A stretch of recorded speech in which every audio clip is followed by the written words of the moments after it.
हरे कृष्णा। जय माता दी दोस्तों। माँ भगवती जगदम्बा दुर्गा की कृपा सदैव आप और आपके समस्त परिवार पर बनी रहे।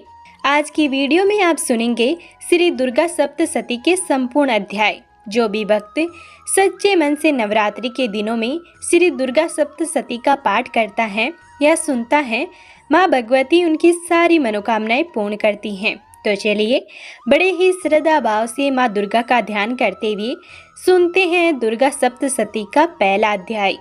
महर्षि मार्कंडे बोले, सूर्य के पुत्र सावणी की उत्पत्ति की कथा विस्तार पूर्वक कहता हूँ, सुनो। सावणी महामाया की कृपा से जिस प्रकार मनवंतर के स्वामी हुए उसका भी हाल सुनो। पहले समय में स्वरोचित नामक राज्य था। वह प्रजा को अपने पुत्र के समान मानते थे, तो भी कोला विध्वंसी राजा उनके शत्रु बन गए। दुष्टों को दंड देने वाले राजा सूरत की उनके साथ लड़ाई हुई। कोला विध्वंसियों के संख्या में कम होने पर भी राजा सूरत युद्ध में हार गए। तब वह अपने नगर में आ गए।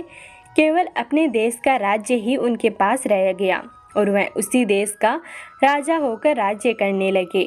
किंतु उनके शत्रुओं ने उन पर वहां आक्रमण किया।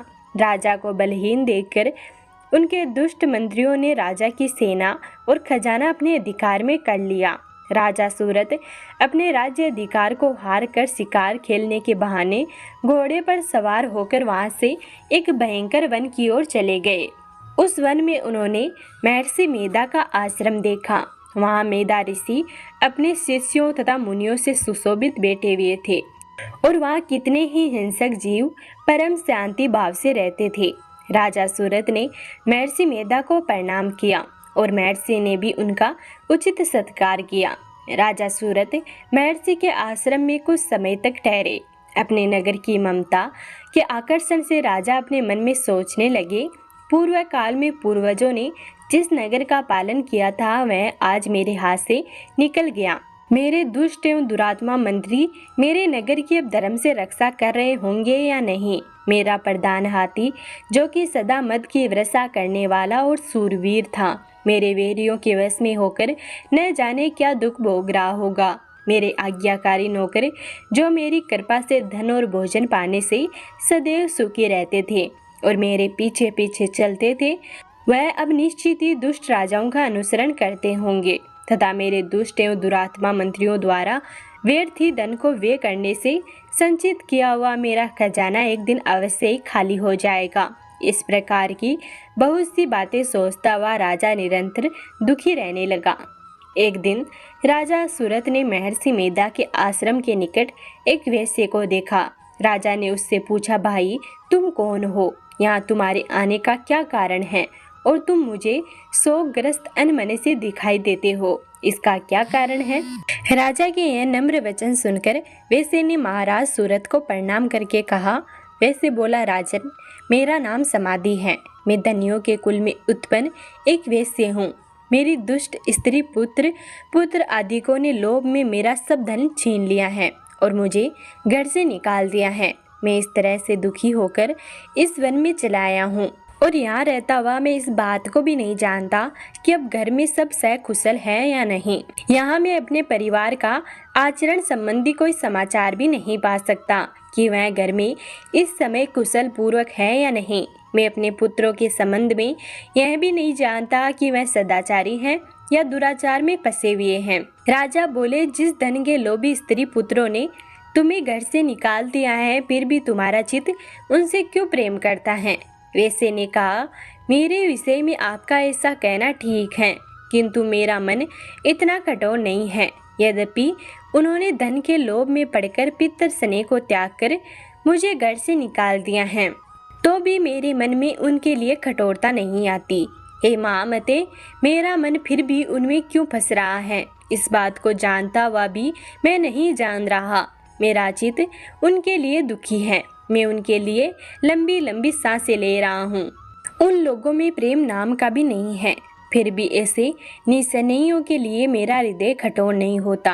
महर्षि मार्कंडे जी ने कहा कि हे ब्राह्मण, इसके पश्चात महाराज सूरत और वह वैसे दोनों महर्षि मेधा के समीप गए और उनके साथ यथा योग्य न्याय सब आसन करके दोनों ने वार्ता आरंभ की। राजा बोले, हे भगवान, मैं आपसे एक बात पूछना चाहता हूँ, सो आप कृपा करके मुझे बताइए। मेरा मन अधीन नहीं है, इससे मैं बहुत दुखी हूँ।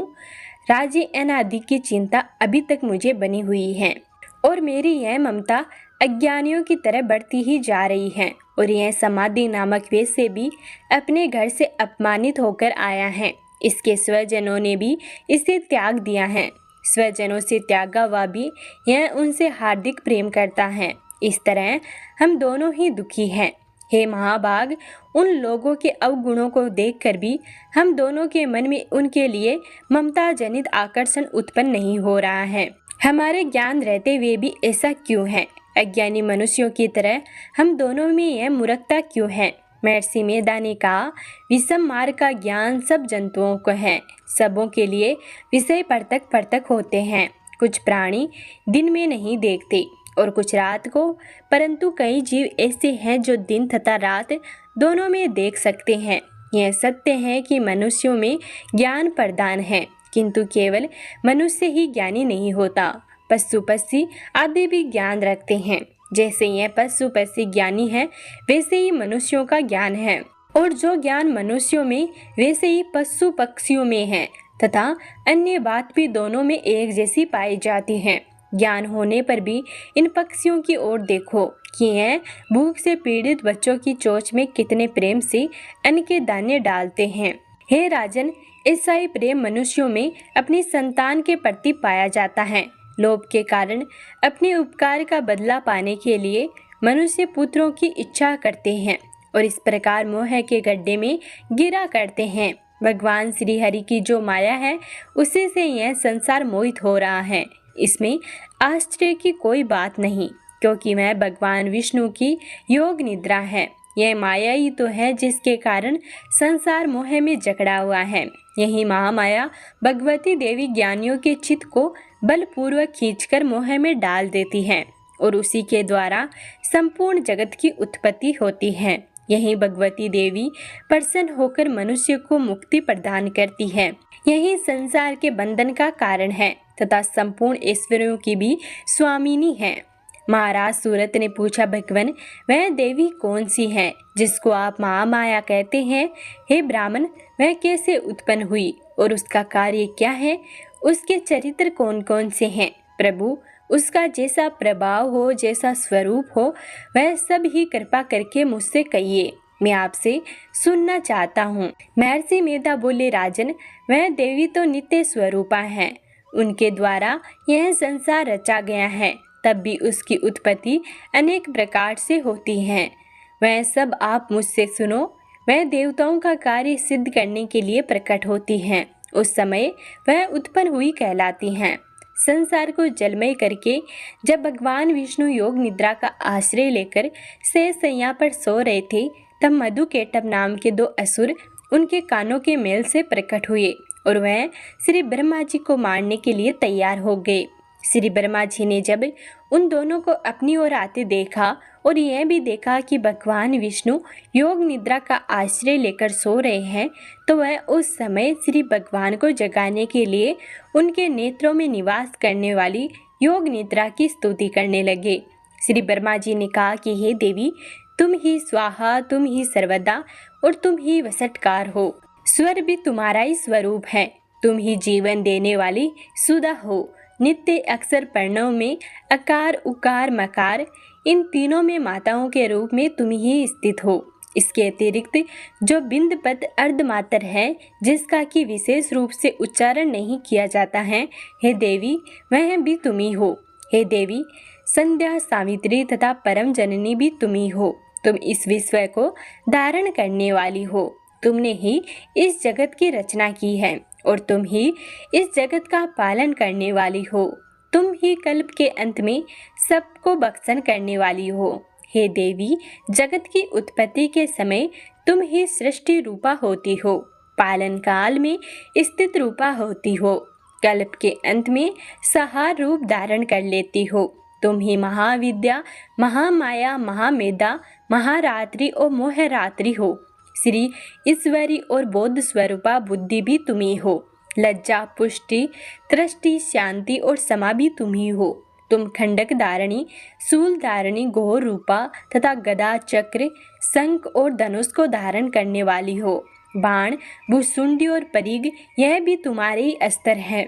तुम सौम्य और सौम्यतर हो। यही नहीं बल्कि जितनी भी सौम्य तथा सुंदर वस्तुएं इस संसार में हैं उन सब से बढ़कर तुम ही हो। पर और अपर सबसे पर रहने वाली सुंदर तुम ही हो। हे सर्व स्वरूपे देवी, जो भी सहसत पदार्थ है उनमें जो शक्ति है वह भी तुम ही हो।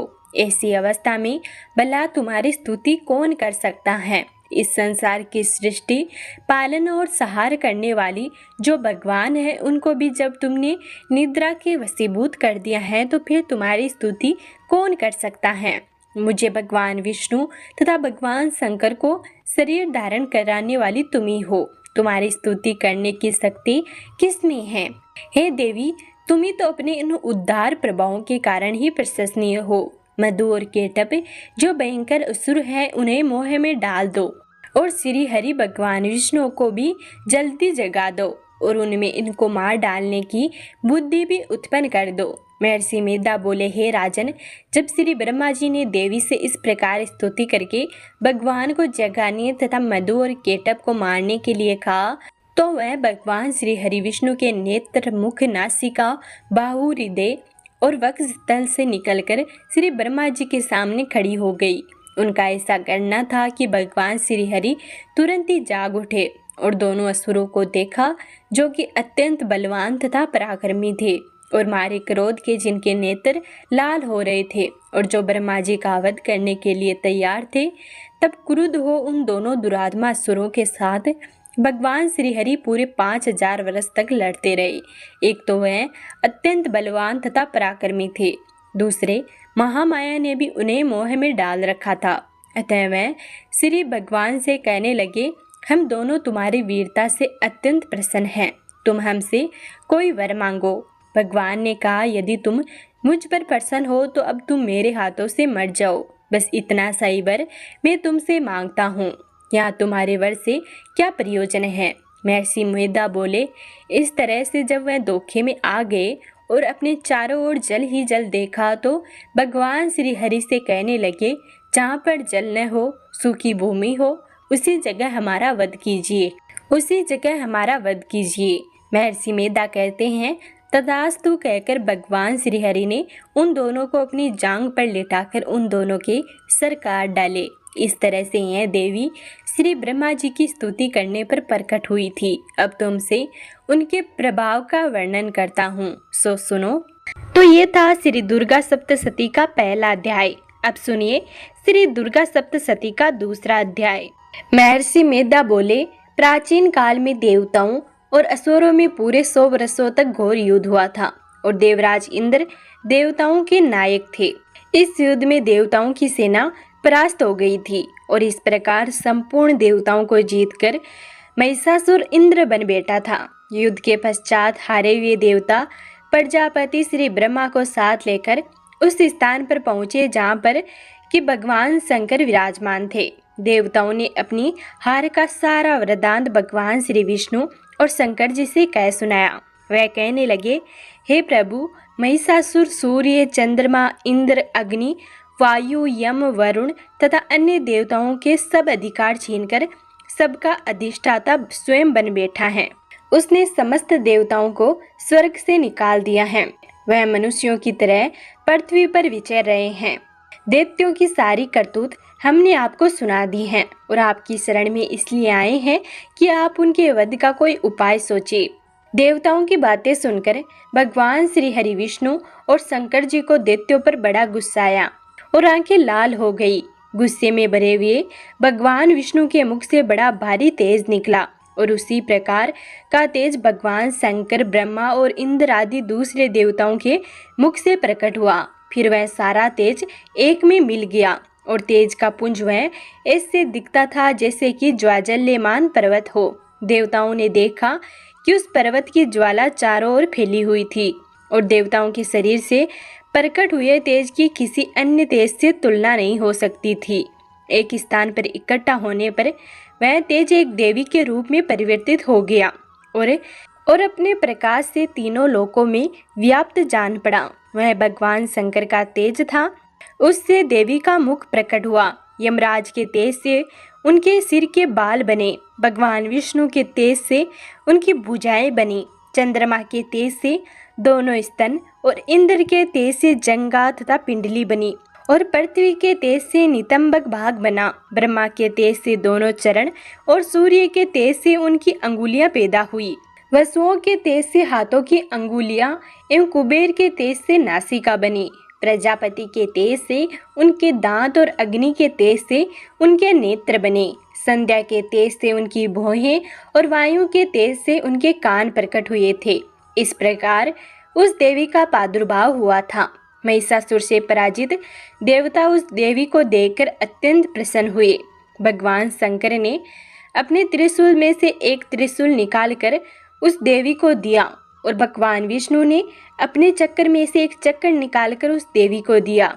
वरुण ने अपने चक्कर में से एक चक्कर निकालकर उस देवी को दिया। वरुण ने देवी को शंख भेंट किया। अग्नि ने इसे शक्ति दी। वायु ने उसे धनुष और बाण दिए। सहस्त्र नेत्रों वाले श्री देवराज इंद्र ने उसे अपने वज्र से उत्पन्न करके वज्र दिया और ऐरावत हाथी का एक घंटा उतारकर देवी को भेंट किया। यमराज ने उसे काल दंड में से एक दंड दिया। वरुण ने उसे पास दिया।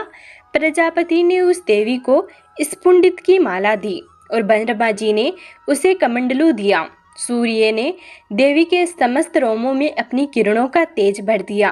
काल ने उसे चमकती हुई ढाल और तलवार दी और उज्जवल हार और दिव्य वस्त्र उसे भेंट किए और इनके साथ ही उसने दिव्य चूड़ामणि दी। 2 कुंडल, कंकण, उज्जवल अर्धचंद्र, बाहों के लिए बाजूबंद, चरणों के लिए नूपुर, गले के लिए सुंदर हंसली और अंगुलियों के लिए रत्नों की बनी हुई अंगूठियां उसे दी।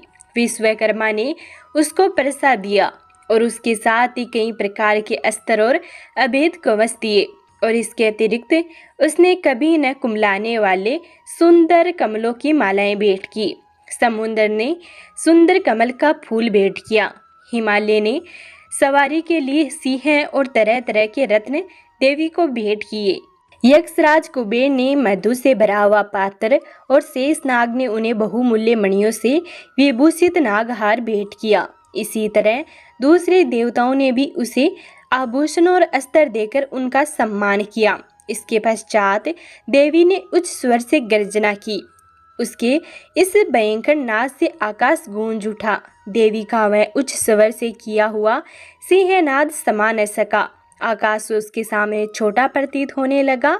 उससे बड़े जोर की प्रतिध्वनि हुई, जिससे समस्त विश्व में हलचल मच गई और समुद्र कांप उठे, पृथ्वी डोलने लगी और सब के सब पर्वत हिलने लगे। देवताओं ने उस समय प्रसन्न हो सिंहवाहिनी जगतमयी देवी से कहा, देवी तुम्हारी जय हो। इसके साथ महर्षियों ने भक्ति भाव से विनम्र होकर उनकी स्तुति की। संपूर्ण त्रिलोकी को शोकमग्न देखकर दैत्यगण अपनी सेनाओं को साथ लेकर और हथियार आदि सजाकर उठ खड़े हुए। महिषासुर के क्रोध की कोई सीमा नहीं थी। उसने क्रोध में भरकर कहा, यह सब क्या उत्पात है। फिर वह अपनी सेना के साथ उस ओर दौड़ पड़ा जिस ओर से भयंकर नाद का शब्द सुनाई दिया था और आगे पहुंचकर उसने देवी को देखा, जो कि अपनी प्रभा से तीनों लोकों को प्रकाशित कर रही थी। उसके चरणों के बाहर से पृथ्वी दबी जा रही थी। माथे के मुकुट से आकाश में एक रेखा सी बन रही थी और उसके धनुष की ठंकोर से सब लोग शुद्ध हो गए थे। देवी अपनी सहस्त्रों भुजाओं को संपूर्ण दिशाओं में फैलाए खड़ी थी। इसके पश्चात उनका दैत्यों के साथ युद्ध छिड़ गया और कई प्रकार के अस्त्र शस्त्रों से सबकी सब दिशाएं उद्भासित होने लगी। महिषासुर की सेना का सेनापति चिक्षु नामक एक महान असुर था। वह आगे बढ़कर देवी के साथ युद्ध करने लगा और दूसरे दैत्यों की चतुर्गिनी सेना साथ लेकर चामर भी लड़ने लगा और 60,000 महारथियों को साथ लेकर उदग्र नामक महादैत्य आकर युद्ध करने लगा और महाहनु नामक असुर 1 करोड़ रथियों को लेकर असीलोमा नामक असुर 5 करोड़ सैनिकों को साथ लेकर युद्ध करने लगा। वास्कल नामक असुर 60 लाख असुरों के साथ युद्ध में आ डटा। विडाल नामक असुर 1 करोड़ रथियों सहित लड़ने को तैयार था। इन सब के अतिरिक्त और भी हजारों असुर हाथी और घोड़े साथ लेकर लड़ने लगे और इन सब के पश्चात महिषासुर करोड़ों रथों, हाथियों और घोड़ों सहित वहां आकर देवी के साथ लड़ने लगा। सभी असुर तोमर, भिंदीपाल, शक्ति, मूसल, खंडकों, परसों, पटियों के साथ रणभूमि में देवी के साथ युद्ध करने लगे। कई शक्तियां फेंकने लगे और कोई अन्य शस्त्र आदि। इसके पश्चात सब के सब दैत्य अपनी अपनी तलवारें हाथों में लेकर देवी की ओर दौड़े और उसे मार डालने का उद्योग करने लगे। मगर देवी ने क्रोध में भयंकर खेल ही खेल में उनके सब अस्त्र शस्त्रों को काट दिया। इसके पश्चात ऋषियों और देवताओं ने देवी की स्तुति आरंभ कर दी और वह प्रसन्न होकर असुरों के शरीरों पर अस्त्र शस्त्रों की वर्षा करती रही। देवी का वाहन भी क्रोध में भरकर दैत्य सेना में इस प्रकार विचरने लगा जैसे कि वन में दावानल फैल रहा हो। युद्ध करती हुई देवी ने क्रोध में भरकर जितने श्वासों को छोड़ा वह तुरंत ही सैकड़ों हजारों गणों के रूप में परिवर्तित हो गए। पर से भिंदीपाल, खंडक तथा पट्टिस इत्यादि अस्त्रों के साथ दैत्यों से युद्ध करने लगे। देवी की शक्ति से बढ़े हुए वह गण दैत्यों का नाश करते हुए ढोल, शंख व मृदंग आदि बजा रहे थे। तदंतर देवी ने त्रिशूल, गदा, शक्ति, खंडक इत्यादि से सहस्त्रों असुरों को मार डाला। कितनों को घंटे की भयंकर आवाज से ही यमलोक पहुंचा दिया। कितने ही असुरों को उसने पास में बांधकर पृथ्वी पर धर घसीटा। कितनों को अपनी तलवार से टुकड़े टुकड़े कर दिए और कितनों को गदा की चोट से धरती पर सुला दिया। कई दैत्य मूसल की मार से घायल होकर रक्त वमन करने लगे और कई सूल से छाती फट जाने के कारण पृथ्वी पर लेट गए और कितनों की बाण से कमर टूट गई।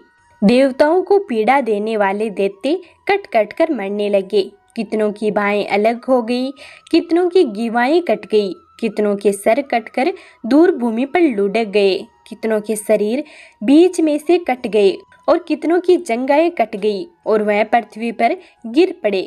कितने ही सिरों व पैरों के कटने पर भी भूमि पर से उठ खड़े हुए और शस्त्र लेकर देवी से लड़ने लगे और कई दैत्यगण भूमि में बांजों की ध्वनि के साथ नाच रहे थे। कई असुर जिनके सर कट चुके थे बिना सर के धड़ से ही हाथ में शस्त्र लिए हुए लड़ रहे थे। दैत्य रह रहकर ठहरो ठहरो कहते हुए देवी को युद्ध के लिए ललकार रहे थे। जहाँ पर यह घोर संग्राम हुआ था वहाँ की भूमि रथ, हाथी, घोड़े और असुरों की लाशों से भर गई थी और असुर सेना के बीच में रक्तपात होने के कारण रुधिर की नदियां बह रही थी। और इस तरह देवी ने असुरों की विशाल सेना को क्षण भर में इस तरह से नष्ट कर डाला जैसे तीक्ष्ण काष्ठ के बड़े बड़े समूह को अग्नि नष्ट कर डालती है। और देवी का सिंह भी गर्दन के बालों को हिलाता हुआ और बड़ा शब्द करता हुआ असुरों के शरीरों से मानो उनके प्राणों को ढूंढ रहा था।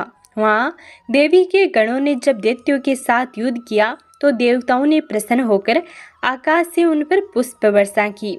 तो ये था श्री दुर्गा सप्तशती का दूसरा अध्याय। अब सुनिए श्री दुर्गा सप्तशती का तीसरा अध्याय। महर्षि मेधा ने कहा, महिषासुर की सेना नष्ट होती देखकर उस सेना का सेनापति चिक्षुर क्रोध में भर देवी के साथ युद्ध करने के लिए आगे बढ़ा। वह देवी पर इस प्रकार बाणों की वर्षा करने लगा मानो सुमेरु पर्वत पानी की धार बरसा रहा हो। इस प्रकार देवी ने अपने बाणों से उनके प्राणों को काट डाला तथा उनके घोड़े व सारथी को मार दिया। साथ ही उनके धनुष और उनकी अत्यंत ऊंची ध्वजा को भी काटकर नीचे गिरा दिया। उसका धनुष कट जाने के पश्चात उसके शरीर के अंगों को भी अपने बाणों से बींध दिया। धनुष, घोड़ों और सारथी के नष्ट हो जाने पर वह असुर ढाल और तलवार लेकर देवी की तरफ आया। उसने अपनी तीक्ष्ण धार वाली तलवार से देवी के सिंह के मस्तक पर प्रहार किया और बड़े वेग से देवी की बाईं भुजा पर वार किया। किंतु देवी की बाईं भुजा को छूते ही उस दैत्य की तलवार टूटकर दो टुकड़े हो गए। इससे दैत्य ने क्रोध में भरकर शूल हाथ में लिया और उससे भद्रकाली देवी की ओर फेंका। देवी की ओर आता हुआ वह शूल आकाश में गिरते हुए सूर्य के समान प्रज्वलित हो उठा उस सूल को अपनी ओर आते हुए देखकर देवी ने भी सूल छोड़ा और महाअसुर के सूल के 100 टुकड़े कर दिए और साथ ही महाअसुर के प्राण भी हर लिए। चिक्सूर के मरने पर देवताओं को दुख देने वाला चामर नामक दैत्य हाथी पर सवार होकर देवी से लड़ने के लिए आया और उसने आने के साथ ही शक्ति से प्रहार किया, किंतु देवी ने अपनी हुंकार से ही उसे तोड़कर पृथ्वी पर डाल दिया। शक्ति को टूटा हुआ देखकर दैत्य ने क्रोध से लाल होकर सूल को चलाया, किंतु देवी ने उसको भी काट दिया। इतने में देवी का सिंह उछलकर हाथी के मस्तक पर सवार हो गया और दैत्य के साथ बहुत ही तीव्र युद्ध करने लगा। फिर वह दोनों लड़ते हुए हाथी पर से पृथ्वी पर आ गिरे और दोनों बड़े क्रोध से लड़ने लगे। फिर सिंह बड़े जोर से आकाश की ओर उछला और जब पृथ्वी की ओर आया तो अपने पंजे से चामर का सिर धड़ से अलग कर दिया। क्रोध से भरी हुई देवी ने शीला और वक्ष आदि के चोटों से उदग्र को भी मार दिया। कराल को दांतों, मुक्कों और थप्पड़ों से चूर्ण कर दिया।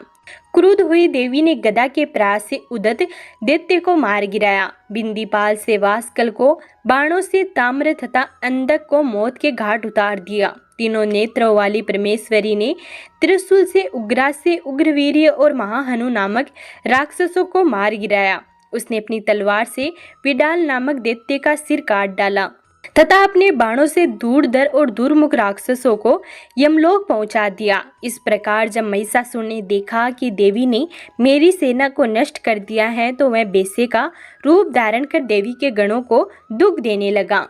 उन गणों में कितनों को उसने मुख के प्रहार से, कितनों को खुरों से, कितनों को पूंछ से, कितनों को सींगों से, बहुतों को दौड़ने के वेग से, अनेकों को सिंहनाद से, कितनों को चक्कर देकर और कितनों को श्वास वायु के जोखों से पृथ्वी पर गिरा दिया। वह दैत्य इस प्रकार गणों की सेना को गिरा देवी के सिंह को मारने के लिए दौड़ा। इस पर देवी को बड़ा गुस्सा आया। उधर दैत्य भी क्रोध में भरकर धरती को खुरों से खोदने लगा तथा सींगों से पर्वतों को उखाड़कर धरती पर फेंकने लगा और मुख से शब्द करने लगा। महिषासुर के वेग से चक्कर देने के कारण पृथ्वी क्षुब्ध होकर फटने लगी। उसकी पूंछ से टकराकर समुद्र चारों ओर फैलने लगा। हिलते हुए सींगों के आघात से मेघ खंड खंड हो गए और श्वास से आकाश में उड़ते हुए पर्वत फटने लगे। इस तरह क्रोध में भरे हुए राक्षस को देख चंडिका को भी क्रोध आ गया और वह उसे मारने के लिए क्रोध में भर गई। देवी ने पास फेंक कर दैत्य को बांध लिया और उसने बंध जाने पर दैत्य का रूप त्याग दिया और सिंह का रूप बना लिया। और जो ही देवी उसका सिंह काटने के लिए तैयार हुई कि उसने पुरुष का रूप बना लिया जो कि हाथ में तलवार लिए हुए था। देवी ने तुरंत ही अपने बाणों के साथ उस पुरुष को उसकी तलवार ढाल सहित बींध डाला। इसके पश्चात वह हाथी के रूप में दिखाई देने लगा और अपनी लंबी सूंड से देवी के सिंह को खींचने लगा और गरजने लगा। देवी ने अपनी तलवार से उसकी सूंड काट डाली। तब राक्षस ने एक बार फिर बेसे का रूप धारण कर लिया और पहले की तरह चर अचर जीवों सहित समस्त त्रिलोकी को व्याकुल करने लगा। इसके पश्चात क्रोध में भरी हुई देवी बारंबार उत्तम मधु का पान करने लगी और लाल लाल नेत्र करके हंसने लगी। उधर बलवीर्य तथा मद से क्रुद्ध हुआ दैत्य भी गरजने लगा। अपने सिंगों से देवी पर पर्वतों को फेंकने लगा। देवी अपने बाणों से उसके फेंके हुए पर्वतों को चूर करती हुई बोली, ओ मूंड, जब तक मैं मधुपान कर रही हूँ तब तक तू गरज ले और इसके पश्चात मेरे हाथों से तेरी मृत्यु हो जाने पर देवता गरजेंगे। महर्षि मेधा ने कहा कि ऐसा कहकर देवी उछलकर उस दैत्य पर जा चढ़ी और उसको अपने पैर से दबाकर सूल से उसके गले पर आघात किया। देवी के पैर से दबने पर भी दैत्य अपने दूसरे रूप से अपने मुख से बाहर होने लगा। अभी वह आधा ही बाहर निकला था कि देवी ने अपने प्रभाव से उसे रोक लिया। जब वह आधा निकला हुआ ही दैत्य युद्ध करने लगा तो देवी ने अपनी तलवार से उसका सिर काट दिया। इसके पश्चात सारी राक्षस सेना हाहाकार करती हुई वहां से भाग खड़ी हुई और सब देवता अत्यंत प्रसन्न हुए तथा ऋषियों महर्षियों सहित देवी की स्तुति करने लगे। गंधर्व राजगान करने तथा अप्सराएं नृत्य करने लगी। तो ये था श्री दुर्गा सप्तशती का तीसरा अध्याय। अब सुनिए श्री दुर्गा सप्तशती का चौथा अध्याय। महर्षि मेधा बोले, देवी ने जब पराक्रमी दुरात्मा महिषासुर को मार गिराया और असुरों की सेना को मार दिया, तब इंद्र आदि समस्त देवता अपने सिर तथा शरीर को झुकाकर भगवती की स्तुति करने लगे। जिस देवी ने अपनी शक्ति से यह जगत व्याप्त किया है और जो संपूर्ण देवताओं तथा महर्षियों की पूजनीय है, उस अंबिका को हम भक्ति पूर्वक नमस्कार करते हैं। वह हम सबका कल्याण करे। जिस अतुल प्रभाव और बल का वर्णन भगवान विष्णु, शंकर और ब्रह्मा जी भी नहीं कर सके, वहीं चंडिका देवी इस संपूर्ण जगत का पालन करे और अशुभ भय का नाश करे। पुण्य आत्माओं के घरों में तुम स्वयं लक्ष्मी रूप हो और पापियों के घरों में तुम अलक्ष्मी रूप हो और सतकुल में उत्पन्न होने वालों के लिए तुम लज्जा रूप होकर उनके घरों में निवास करती हो। हम दुर्गा भगवती को नमस्कार करते हैं। हे देवी, इस विश्व का पालन करो। हे देवी, हम तुम्हारे अचिंतनीय रूप का किस प्रकार वर्णन करें। असुरों का नाश करने वाले भारी पराक्रम तथा समस्त देवताओं और दैत्यों के विषय में जो तुम्हारे पवित्र चरित्र हैं, उनका हम किस प्रकार वर्णन करें। हे देवी, त्रिगुणात्मिका होने पर भी तुम संपूर्ण जगत की उत्पत्ति का कारण हो। हे देवी, भगवान शंकर आदि किसी भी देवता ने तुम्हारा पार नहीं पाया। तुम सबकी आश्रय हो। यह संपूर्ण जगत तुम्हारा ही अंश रूप है, क्योंकि तुम सबकी आदिभूत प्रकृति हो। हे देवी, तुम्हारे जिस नाम के उच्चारण से संपूर्ण यज्ञों में सब देवता तृप्त लाभ करते हैं, वह स्वाहा तुम ही हो। इसके अतिरिक्त तुम पितरों की तृप्ति का कारण हो, इसलिए सब आपको सर्वदा कहते हैं। हे देवी, वह विद्या जो मोक्ष को देने वाली है, जो अचिंतनीय महाज्ञान स्वरूपा है, तत्व के सार को वश में करने वाले, संपूर्ण दोषों को दूर करने वाले, मोक्ष की इच्छा वाले मुनिजन जिनका अभ्यास करते हैं, वह तुम ही हो। तुम वाणी रूप हो और दोष रहित ऋण तथा यजुर्वेदों की एवं उद्गित और सुंदर पदों के पाठ वाले सामवेद की आश्रय रूप हो। तुम भगवती हो। इस विश्व की उत्पत्ति एवं पालन के लिए तुम वार्ता के रूप में प्रकट हुई हो और तुम संपूर्ण संसार की पीड़ा हरने वाली हो। हे देवी, जिससे सारे शास्त्रों को जाना जाता है, वह मेधा सती तुम ही हो और दुर्गम बहुसागर से पार करने वाली नौका भी तुम ही हो। लक्ष्मी रूप से विष्णु भगवान के हृदय में निवास करने वाली और भगवान महादेव द्वारा सम्मानित गौरी देवी तुम ही हो। मंद मुस्कान वाले निर्मल पूर्ण चंद्रबिंब के सम्मान और उत्तम सुवर्ण की मनोहर क्रांति से कामनीय तुम्हारे मुख को देखकर भी महिषासुर क्रोध में भर गया। यह बड़े आश्चर्य की बात है। और हे देवी, तुम्हारा यही मुख जब क्रोध से भर गया तो उदय काल के चंद्रमा की भांति लाल हो गया और तनी हुई भौं के कारण विकराल रूप हो गया। उसे देखकर भी महिषासुर के शीघ्र प्राण नहीं निकल गए। यह बड़े आश्चर्य की बात है। आपके कुपित मुख के दर्शन करके भला कौन जीवित रह सकता है। हे देवी, तुम हमारे कल्याण के लिए प्रसन्न हो। आपके प्रसन्न होने से जगत का अभय उदय होता है और जब आप क्रुद्ध हो जाती हैं तो कितने ही कुलों का सर्वनाश हो जाता है। यह हमने अभी अभी जाना है कि जब तुमने महिषासुर की बहुत बड़ी सेना को देखते देखते मार दिया। हे देवी, सदा प्रताप देने वाली तुम जिस पर प्रसन्न हो जाती हो, वहीं देश में सम्मानित होते हैं। उनके धन यश की वृद्धि होती है। उनका धर्म कभी शिथिल नहीं होता है और उनके यहाँ अधिक पुत्र पुत्रियां और नौकर होते हैं। हे देवी, तुम्हारी कृपा से धर्मात्मा पुरुष प्रतिदिन श्रद्धापूर्वक यज्ञ करता है और धर्मानुकूल आचरण करता है और उसके प्रभाव से स्वर्गलोक में जाता है, क्योंकि तुम तीनों लोकों में मनोवांछित फल देने वाली हो। हे माँ दुर्गी, तुम स्मरण करने पर संपूर्ण जीवों के भय का नष्ट कर देती हो और स्थिर चित्त वालों के द्वारा चिंतन करने पर उन्हें और अत्यंत मंगल देती हो। हे दारिद्र दुख नाशिनी देवी, तुम्हारे सिवा दूसरा कौन है। तुम्हारा चित्त सदा दूसरों के उपकार में लगा रहता है। हे देवी, तुम शत्रुओं को इसलिए मारती हो कि उनके मारने से दूसरों को सुख मिलता है। वह चाहे नरक में जाने के लिए चिरकाल तक पाप करते रहे हो, किंतु तुम्हारे साथ युद्ध करके सीधे स्वर्ग को जाए, इसलिए तुम उनका वध करती हो। हे देवी, क्या तुम दृष्टिपात मात्र से समस्त असुरों को भस्म नहीं कर सकती। अवश्य ही कर सकती हो, किंतु तुम्हारा शत्रुओं को शस्त्रों के द्वारा मारना इसलिए है कि शस्त्रों के द्वारा मरकर वे स्वर्ग को जावे। इस तरह से हे देवी, उन शत्रुओं के प्रति भी तुम्हारा विचार उत्तम है।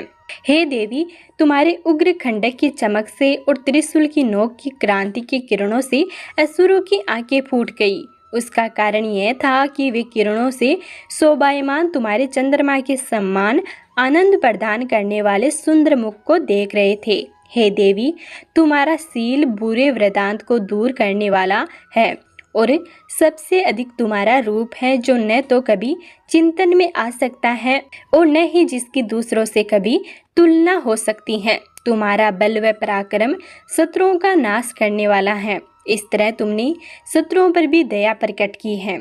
हे देवी, तुम्हारे बल की जिसके साथ बराबरी की जा सकती है, हे देवी, तुम्हारे बल की किसके साथ बराबरी की जा सकती है, तथा शत्रुओं को भय देने वाला इतना सुंदर रूप भी और किसका है। हृदय में कृपा और युद्ध में निष्ठुरता, ये दोनों बातें तीनों लोकों में केवल तुम्ही में देखने में आई हैं। हे माता, युद्ध भूमि में शत्रुओं को मारकर तुमने उन्हें स्वर्ग लोक में पहुंचाया है। इस तरह तीनों लोकों की तुमने रक्षा की है तथा उन उन्मत्त असुरों से जो हमें भय था उसको भी तुमने दूर किया है। तुमको हमारा नमस्कार है। हे देवी, तुम शूल तथा खंडक से हमारी रक्षा करो तथा घंटे की ध्वनि और धनुष की ठंकोर से भी हमारी रक्षा करो। हे चंडिके, आप अपने शूल को घुमाकर पूर्व, पश्चिम, उत्तर तथा दक्षिण दिशा में हमारी रक्षा करो। तीनों लोकों में जो तुम्हारे सौम्य रूप हैं तथा घोर रूप हैं, उनसे हमारी रक्षा करो तथा इस पृथ्वी की रक्षा करो। हे अंबिके, आपके कर पल्लवों में जो खंडक, शूल और गदा आदि शस्त्र शोभा पा रहे हैं, उनसे हमारी रक्षा करो। महर्षि बोले कि इस प्रकार जब सब देवताओं ने जगत माता भगवती की स्तुति की और नंदनवन के पुष्पों तथा गंध अनुलेपों द्वारा उनका पूजन किया और फिर सब ने मिलकर जब सुगंधित व दिव्य धूपों द्वारा उनको सुगंधि निवेदन की, तब देवी ने प्रसन्न होकर कहा कि हे देवताओं, तुम सब मुझसे मनोवांछित वर मांगो। देवता बोले कि हे भगवती, तुमने हमारा सब कुछ कार्य कर दिया है। अब हमारे लिए कुछ भी मांगना बाकी नहीं रहा, क्योंकि तुमने हमारे शत्रु महिषासुर को मार डाला है। हे परमेश्वरी, तुम इस पर भी यदि हमें कोई वर देना चाहती हो तो बस इतना वर दो कि जब जब हम आपका स्मरण करें तब तब आप हमारी विपत्तियों को हरण करने के लिए हमें दर्शन दिया करो। हे अंबिके, जो कोई भी तुम्हारी स्तुति करे, तुम उनको वित्त समृद्धि और वैभव देने के साथ ही उनके धन और स्त्री आदि संपत्ति बढ़ावे और सदा हम पर प्रसन्न रहे।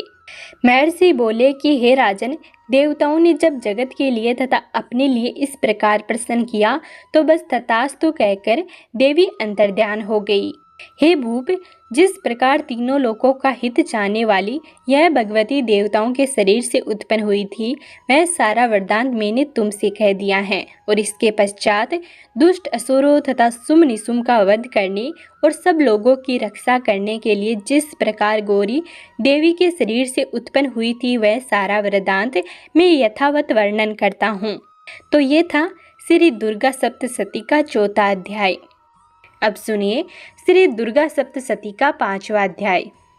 महर्षि मेधा ने कहा कि पूर्व काल में सुम निसुम नामक असुरों ने अपने बल के मद से इंद्र का त्रिलोकी का राज्य और यज्ञों के भाग छीन लिए और वह दोनों इसी प्रकार सूर्य, चंद्रमा, धर्मराज और वरुण के अधिकार भी छीन कर स्वयं ही उनका उपयोग करने लगे। वायु और अग्नि का कार्य भी वही करने लगे और इसके पश्चात उन्होंने जिन देवताओं का राज्य छीना था उनको अपने अपने स्थान से निकाल दिया। इस तरह से अधिकार छीने हुए दैत्यों तथा दैत्यों द्वारा निकले हुए देवता अपराजित देवी का स्मरण करने लगे कि देवी ने हमको वर दिया था कि मैं तुम्हारी संपूर्ण विपत्तियों को नष्ट करके रक्षा करूंगी। ऐसा विचार कर सब देवता हिमालय पर गए और भगवती विष्णु माया की स्तुति करने लगे। देवताओं ने कहा, देवी को नमस्कार है, शिव को नमस्कार है, प्रकृति और भद्रा को नमस्कार है। हम लोग रौद्र, नित्या और गौरी को नमस्कार करते हैं। ज्योतिषनामयी, चंद्र रूपिणी व सुख रूपा देवी को निरंतर नमस्कार है। शरणागतों का कल्याण करने वाली वृद्धि और सिद्धि रूपा देवी को हम बार बार नमस्कार करते हैं और नित्य रीति राजाओं की लक्ष्मी तथा स्वर्णी को नमस्कार है। दुर्गा को दुर्ग स्थलों को पार कराने वाली दुर्ग पारा को सारा स्वरकारिणी ख्याति कृष्ण और ध्रुम देवी को सदैव नमस्कार है। अत्यंत सौम्य तथा अत्यंत रौद्र रूपा को हम नमस्कार करते हैं, उन्हें हमारा बार बार प्रणाम है। जगत की आधारभूत कृति देवी को बार बार नमस्कार करते हैं। जिस देवी को प्राणी मात्र विष्णु माया कहते हैं उसको नमस्कार है। जो देवी संपूर्ण प्राणियों में चेतना कहलाती है उसको हमारा बार बार नमस्कार है। जो देवी संपूर्ण प्राणियों में बुद्धि रूपा से स्थित है उसको हमारा बारंबार नमस्कार है। जो देवी सब प्राणियों में निद्रा रूप से विराजमान है उसको नमस्कार है। जो देवी संपूर्ण प्राणियों में सुधा रूप से विराजमान है उसको हमारा बार बार नमस्कार है। जो देवी संपूर्ण प्राणियों में छाया रूप से स्थित है उसको हमारा नमस्कार है। जो देवी सब प्राणियों में शक्ति रूप से स्थित है उनको हमारा बार बार नमस्कार है। जो देवी संपूर्ण प्राणियों में तृष्णा रूप से स्थित है उसको हमारा बार बार नमस्कार है। जो देवी सब प्राणियों में शांति रूप से स्थित है उसको हमारा नमस्कार है, उसको हमारा नमस्कार है। जो देवी सब प्राणियों में जाति रूप से स्थित है उसको हमारा बार बार नमस्कार है। जो देवी सब प्राणियों में लज्जा रूप से स्थित है उनको हमारा बार बार नमस्कार है। जो देवी संपूर्ण प्राणियों में श्रद्धा रूप से स्थित है उनको हमारा बारंबार नमस्कार है। जो देवी संपूर्ण प्राणियों में क्रांति रूप से स्थित है, जो देवी सब प्राणियों में लक्ष्मी रूप से स्थित है उनको हमारा नमस्कार है। जो देवी संपूर्ण प्राणियों में वृत्ति रूप से स्थित है उनको हमारा नमस्कार है। जो देवी सब प्राणियों में स्मृति रूप से विराजमान है उनको हमारा नमस्कार है। जो देवी सब प्राणियों में दया रूप से स्थित है उनको हमारा बार बार नमस्कार है। जो देवी सब प्राणियों में दृष्टि रूप से स्थित है उनको हमारा बार बार नमस्कार है। जो देवी संपूर्ण प्राणियों में मात्र रूप से स्थित है उनको हमारा नमस्कार है। जो देवी संपूर्ण प्राणियों में भ्रांति रूप से स्थित है उनको हमारा बार बार नमस्कार है। जो देवी संपूर्ण प्राणियों में नित्य व्याप्त रहती है उनको हमारा नमस्कार है। जो देवी चैतन्य रूप से संपूर्ण संसार को व्याप्त करके स्थित है उनको हमारा बार बार नमस्कार है। पूर्व काल में देवताओं ने अपने अभीष्ट फल पाने के लिए जिसकी स्तुति की है और देवराज इंद्र ने बहुत दिनों तक जिसका सेवन किया है वह कल्याण की साधना भूता ईश्वरी हमारा कल्याण और मंगल करे तथा सारी विपत्तियों को नष्ट कर डाले। असुरों के सताए हुए हम संपूर्ण देवता उस परमेश्वरी को इस समय नमस्कार करते हैं तथा जो भक्ति पूर्वक स्मरण किए जाने पर तुरंत ही सब विपत्तियों को नष्ट कर देती है वह जगदम्बा इस समय भी हमारा मंगल करके हमारी समस्त विपत्तियों को दूर करे। महर्षि मेधा ने कहा कि हे राजन, इस प्रकार जब देवता स्तुति कर रहे थे तो उसी समय पार्वती देवी गंगा में स्नान करने के लिए आई। तब उनके शरीर से प्रकट होकर शिवा देवी बोली, सुम दैत्य के द्वारा स्वर्ग से निकले हुए और निशुम से हारे हुए ये देवता मेरी स्तुति कर रहे हैं। पार्वती के शरीर से अंबिका निकली थी, इसलिए उसको संपूर्ण लोक में कौशिकी कहते हैं। कौशिकी के प्रकट होने के पश्चात पार्वती देवी के शरीर का रंग काला हो गया और वह हिमालय पर रहने वाली कालिका देवी के नाम से प्रसिद्ध हुई। फिर शुंभ और निशुंभ के दूत चंडमुंड वहां आए और उन्होंने परम मनोहर रूप वाली अंबिका देवी को देखा। फिर वह शुंभ के पास जाकर बोले, महाराज, एक अत्यंत सुंदरी स्त्री हिमालय को प्रकाशित कर रही है, जिसका रंग रूप आज तक हमने किसी स्त्री में नहीं देखा है। असुरेश्वर, आप यह पता लगाइए कि वह कौन है और उसको ग्रहण कर ले। वह स्त्री स्त्रियों में रत्न है। वह अपनी क्रांति से 10 दिशाओं को प्रकाशित करती हुई वहाँ स्थित है, इसलिए आपका उसको देखना उचित है। हे प्रभु, तीनों लोकों के हाथी, घोड़े, मणि इत्यादि जितने रत्न हैं वह सब इस समय आपके घर में शोभायमान हैं। हाथियों में रत्न रूप एरावत हाथी और उचेस्वा नामक घोड़ा तो आप इंद्र से ले आए हैं। हंसों द्वारा जूता हुआ विमान जो कि ब्रह्मा जी के पास था अब भी आपके पास है, और ये महापद नामक खजाना आपने कुबेर से छीना है। समुंदर ने आपको सदा खिले हुए फूलों की किंजली की नामक माला दी है। वरुण का कंचन की वर्षा करने वाला छत्र आपके पास है। रथों में श्रेष्ठ प्रजापति का रथ भी आप ही के पास है।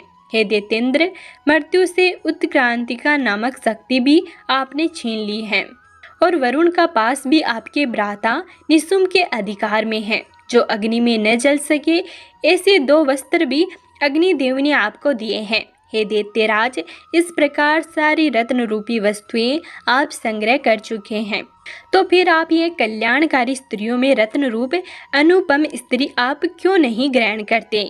महर्षि मेधा बोले कि चंड मुंड का यह वचन सुनकर सुम ने विचारा कि सुग्रीव को अपना दूत बनाकर देवी के पास भेजा जाए।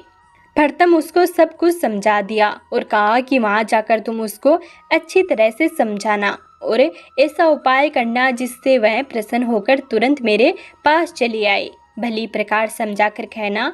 दूत सुग्रीव पर्वत के उस रमणीय भाग में पहुंचा जहाँ देवी रहती थी।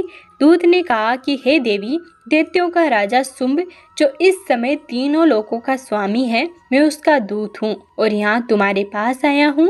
संपूर्ण देवता उसकी आज्ञा एक स्वर में मानते हैं। अब जो कुछ उसने कहला भेजा है वह सुनो। उसने कहा है कि इस समय संपूर्ण त्रिलोकी मेरे वश में है और संपूर्ण यज्ञों के भाग को पृथक पृथक में ही लेता हूँ और तीनों लोकों में जितने श्रेष्ठ रत्न हैं वह सब मेरे पास हैं। देवराज इंद्र का वाहन ऐरावत मेरे पास है जो मैंने छीन लिया है। उचेस्वा नामक घोड़ा जो क्षीर सागर मंथन करने से प्रकट हुआ था, उसे देवताओं ने मुझे समर्पित किया है। हे सुंदरी, इसके अतिरिक्त और जो भी रत्नभूषण पदार्थ देवताओं के पास थे वह सब मेरे पास हैं। हे देवी, मैं तुम्हें संसार की स्त्रियों में रत्न मानता हूँ, क्योंकि रत्नों का उपभोग करने वाला मैं ही हूँ। हे चंचल गठाओं वाली सुंदरी, अब मैं यह तुझ पर छोड़ता हूँ कि तू मेरे या मेरे भाई पराक्रमी निशुम्भ की सेवा में आ जाए। यदि तू मुझे वरेगी तो तुझे अतुल महान ऐश्वर्य की प्राप्ति होगी। अतः तुम अपनी बुद्धि से यह विचार कर मेरे पास चली आओ। महर्षि मेधा ने कहा कि दूत के ऐसा कहने पर संपूर्ण जगत का कल्याण करने वाली भगवती दुर्गा मन ही मन मुस्कुराई और इस प्रकार कहने लगी। देवी ने कहा कि हे दूत, तू जो कुछ कह रहा है वह सत्य है और इसमें किंचित मात्र भी झूठ नहीं है। सुम इस समय तीनों लोकों का स्वामी है और निशुम्भ भी उसी की तरह पराक्रमी है, किंतु इसके संबंध में मैं जो प्रतिज्ञा कर चुकी हूँ उसे मैं कैसे ठुकरा सकती हूँ। अतः तू मैंने जो प्रतिज्ञा की है उसे सुनो। जो मुझे युद्ध में जीत लेगा और ये मेरे अभिमान को खंडित करेगा तथा बल में मेरे सम्मान होगा, वही मेरा स्वामी होगा। इसलिए सुम तथा निशुम्भ यहाँ आवे और युद्ध में जीतकर मुझसे विवाह कर ले। इसमें भला देर की क्या आवश्यकता है? दूत ने कहा कि हे देवी, तुम अभिमान में भरी हुई हो और मेरे सामने तुम ऐसी बातें न करो। इस त्रिलोकी में मुझे तो ऐसा कोई दिखाई नहीं देता जो कि सुम और निशुम्भ के सामने ठहर सके। हे देवी, जब अन्य देवताओं में से कोई सुम व निशुम्भ के सम्मान युद्ध में नहीं ठहर सकता, तो तुम जैसी स्त्री उनके सामने रणभूमि में ठहर सकोगी। जिन सुम आदि असुरों के सामने इंद्र आदि देवता नहीं ठहर सके, तो फिर तुम अकेली स्त्री उनके सामने कैसे ठहर सकोगी? अतः तुम मेरा कहना मानकर उनके पास चली जाओ, नहीं तो जब वह तुम्हें केस पकड़कर घसीटते हुए ले जाएंगे तो तुम्हारा गौरव नष्ट हो जाएगा। इसलिए मेरी बात मान लो। देवी ने कहा, जो कुछ तुमने कहा ठीक है। सुम और निशुम्भ बड़े बलवान हैं, लेकिन मैं क्या कर सकती हूँ, क्योंकि मैं बिना विचारे प्रतिज्ञा कर चुकी हूँ। इसलिए तुम जाओ और मैंने जो कुछ भी कहा है वह सब आदर पूर्वक असुरेंद्र से कह दो। इसके पश्चात जो वह उचित समझे। तो ये था श्री दुर्गा सप्तशती का 5वां अध्याय। अब सुनिए श्री दुर्गा सप्तशती का 6वां अध्याय। देवी की बात सुनकर दूत क्रोध में भरा हुआ वहां से सुरेंद्र के पास पहुंचा और सारा वृतांत उसे कह सुनाया। दूत की बात सुनकर असुरेंद्र के क्रोध का कोई पारावर न रहा और उसने अपने सेनापति ध्रुमलोचन से कहा कि ध्रुमलोचन, तुम अपनी सेना सहित शीघ्र वहां जाओ और उस दुष्टा के केसों को पकड़कर उसे घसीटते हुए यहाँ ले आओ। यदि उसकी रक्षा के लिए कोई दूसरा खड़ा हो, चाहे वह देवता, यक्ष अथवा गंधर्व ही क्यों न हो, उसको तुम अवश्य ही मार डालना। महर्षि मेधा ने कहा कि सुम के इस प्रकार आज्ञा देने पर ध्रुमलोचन 60,000 राक्षसों की सेना को साथ लेकर वहां पहुंचा और देवी को देख ललकार कर कहने लगा, अरे तू अभी सुम और निसुम के पास चल। यदि तू प्रसन्नता पूर्वक मेरे साथ नहीं चलेगी तो मैं तेरे केसों को पकड़कर घसीटता हुआ तुझे ले चलूंगा। देवी बोली, असुरेंद्र का भेजा हुआ तेरे जैसा बलवान यदि बलपूर्वक मुझे ले जाएगा तो इसी दशा में मैं तुम्हारा कर ही क्या सकती हूँ। महर्षि मेधा ने कहा कि ऐसा कहने पर ध्रुमलोचन उसकी ओर लपका, किंतु देवी ने उसे अपनी हुकार से ही भस्म कर डाला। यह देखकर असुर सेना क्रुद्ध होकर देवी की ओर बढ़ी, परंतु अंबिका ने उन पर तीखे बाणों शक्तियों परसों की वर्षा आरंभ कर दी। इतने में देवी का वाहन भी अपनी गिव्या के बालों को झटकता हुआ और बड़ा भारी शब्द करता हुआ असुर सेना में कूद पड़ा। उसने कई असुर अपने पंजों से, कई अपने जबड़ों से और कई को धरती पर पटककर अपनी दाढ़ों से घायल करके मार डाला। उसने कई असुरों के अपने नख से पेट फाड़ डाले और कई असुरों का तो केवल थप्पड़ मारकर सिर धड़ से अलग कर दिया।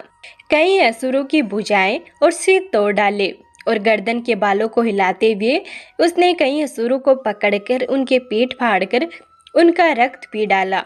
इस प्रकार देवी के उस महाबलवान सिंह ने क्षण भर में असुर सेना को समाप्त कर दिया। शुंभ ने जब यह सुना कि देवी ने ध्रुमलोचन असुर को मार डाला है और उसके सिंह ने सारी सेना का संहार कर डाला है, तब उसको बड़ा क्रोध आया। उसके मारे क्रोध के होठ फड़फड़ाने लगे और उसने चंड तथा मुंड नामक महासुरों को आज्ञा दी कि हे चंड, हे मुंड, तुम अपनी सेना के साथ एक बड़ी सेना लेकर वहां जाओ और उस देवी के बाल पकड़कर उसे बांधकर तुरंत यहाँ ले आओ।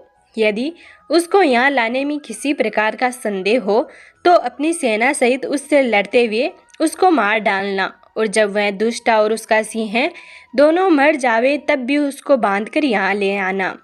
तो यह था श्री दुर्गा सप्तशती का 6वां अध्याय। अब सुनिए श्री दुर्गा सप्तशती का 7वां अध्याय। महर्षि मेधा ने कहा कि दैत्यराज की आज्ञा पाकर चंड और मुंड चतुर्गिनी सेना को साथ लेकर हथियार उठाए हुए देवी से लड़ने के लिए चल दिए। हिमालय पर्वत पर पहुंचकर उन्होंने मुस्कुराती हुई देवी जो सिंह पर बैठी हुई थी को देखा। जब असुर उनको पकड़ने के लिए तलवारें लेकर उनकी ओर बढ़े तब अंबिका को उन पर बड़ा क्रोध आया और मारे क्रोध के उनका मुख काला पड़ गया, उनकी भृंगुटाएं चढ़ गई और उनके ललाट में से एक अत्यंत भयंकर तथा अत्यंत विस्तृत मुख वाली लाल आंखों वाली काली प्रकट हुई, जो कि अपने हाथों में तलवार और पास लिए हुए थी। वह विचित्र खंडक धारण किए हुए थी तथा चीते के चर्म की साड़ी एवं नर मुंडों की माला पहन रखी थी।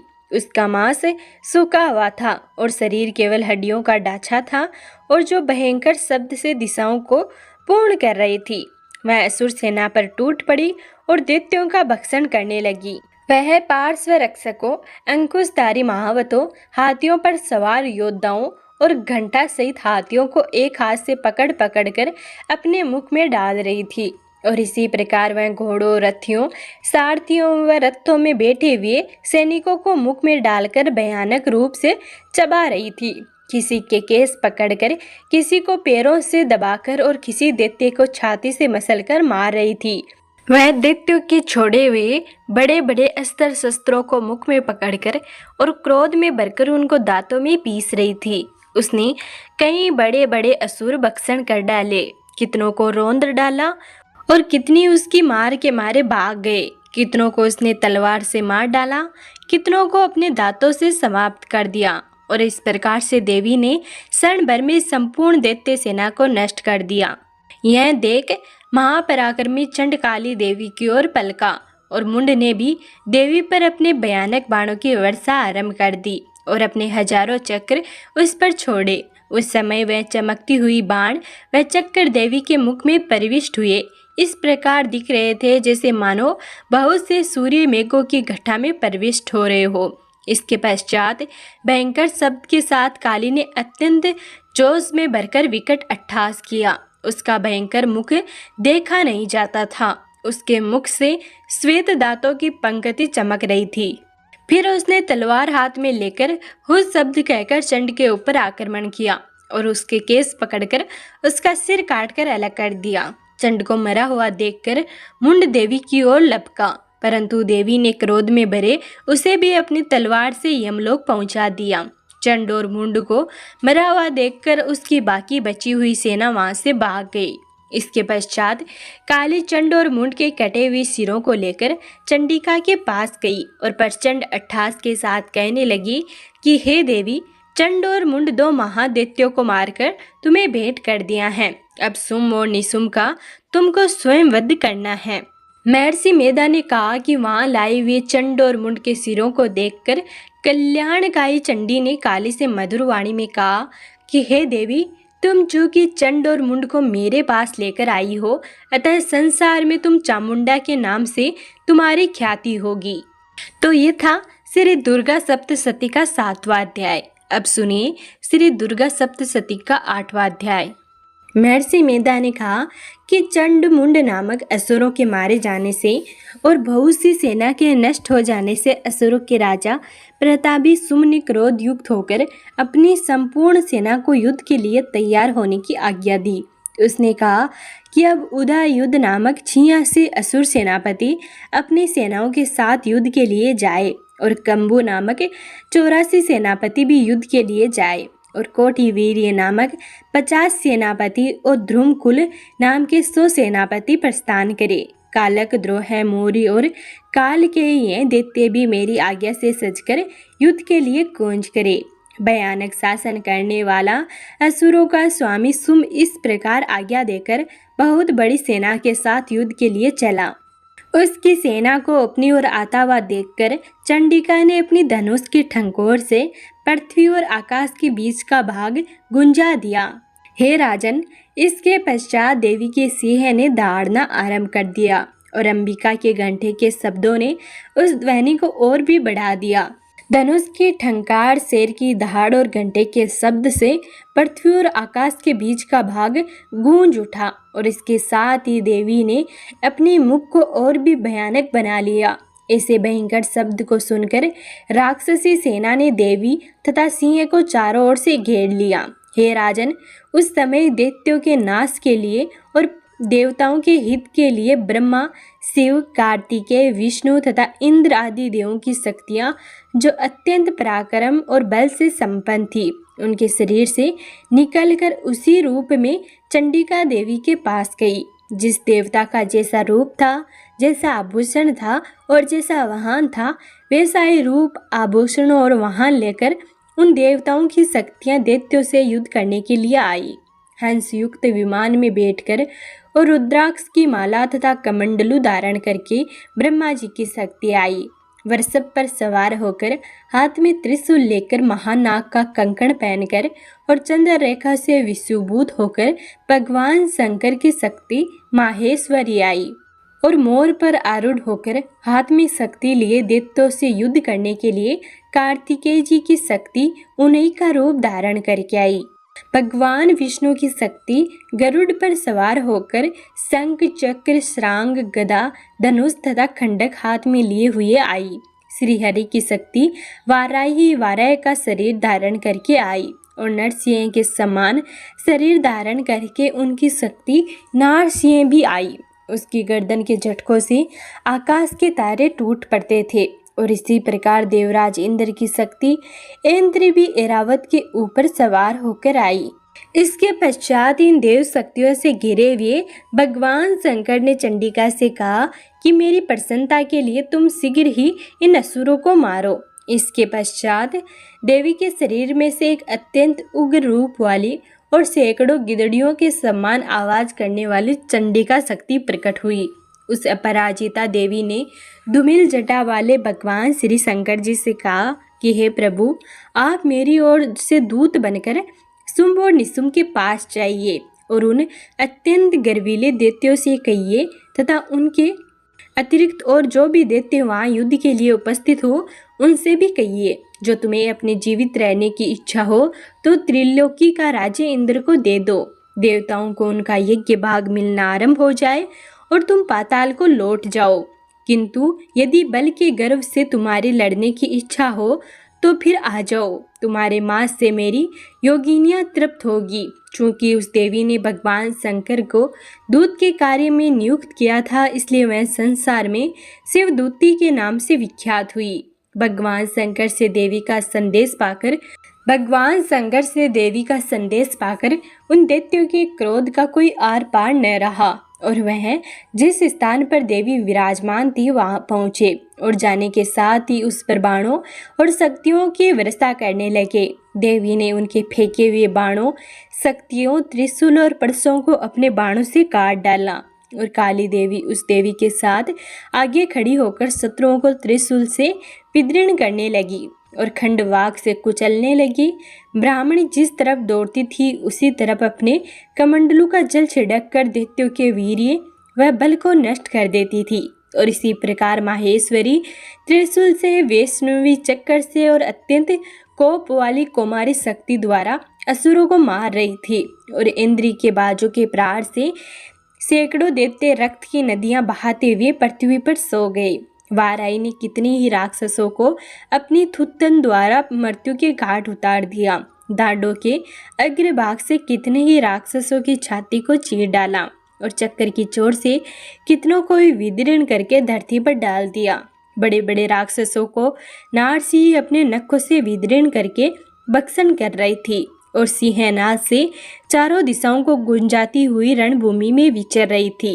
शिवदूती के प्रचंड अट्टहास से कितने ही दैत्य भयभीत होकर पृथ्वी पर गिर पड़े और उनके गिरते ही वह उनको भक्षण कर गई। इस तरह क्रोध में भरे हुए मात्र गणों द्वारा नाना प्रकार के उपायों से बड़े बड़े असुरों को मरते हुए देखकर राक्षसी सेना भाग खड़ी हुई और उनको इस प्रकार भागता देखकर रक्तबीज नामक महापराक्रमी राक्षस क्रोध में भरकर युद्ध के लिए आगे बढ़ा। उसके शरीर से रक्त की बूंदें पृथ्वी पर जैसे ही गिरती थी, तुरंत वैसे ही शरीर वाला तथा वैसा ही बलवान दैत्य पृथ्वी से उत्पन्न हो जाता था। रक्तबीज गदा हाथ में लेकर इंद्री के साथ युद्ध करने लगा। जब इंद्री शक्ति ने अपने वज्र से उसको मारा तो घायल होने के कारण उसके शरीर से बहुत सा रक्त बहने लगा और उसकी प्रत्येक बूंद से उसके सम्मान ही बलवान तथा महापराक्रमी अनेकों दैत्य भयंकर रूप से प्रकट हो गए। वह सब के सब दैत्य बीज के समान ही बलवान तेज वाले थे। वह भी भयंकर अस्त्र शस्त्र लेकर देवियों के साथ लड़ने लगे।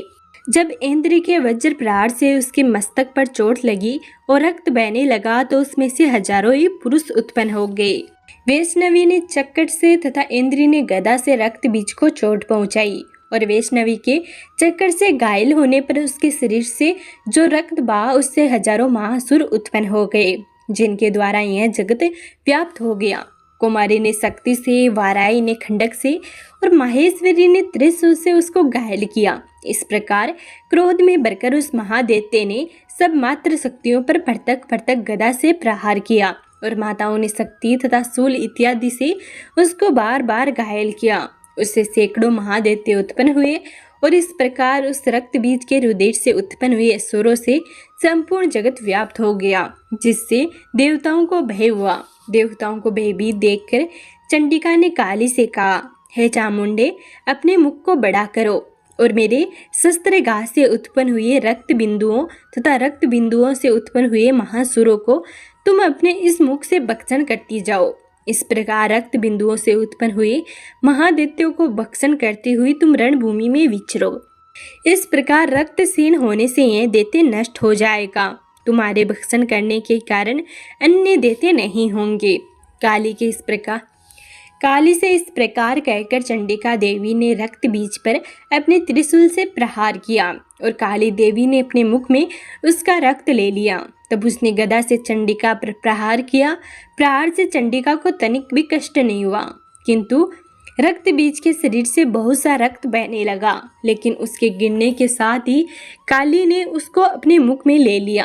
काली के मुख में उस रक्त से जो असुर उत्पन्न हुए उसको उसने भक्षण कर लिया और रक्त को पीती गई।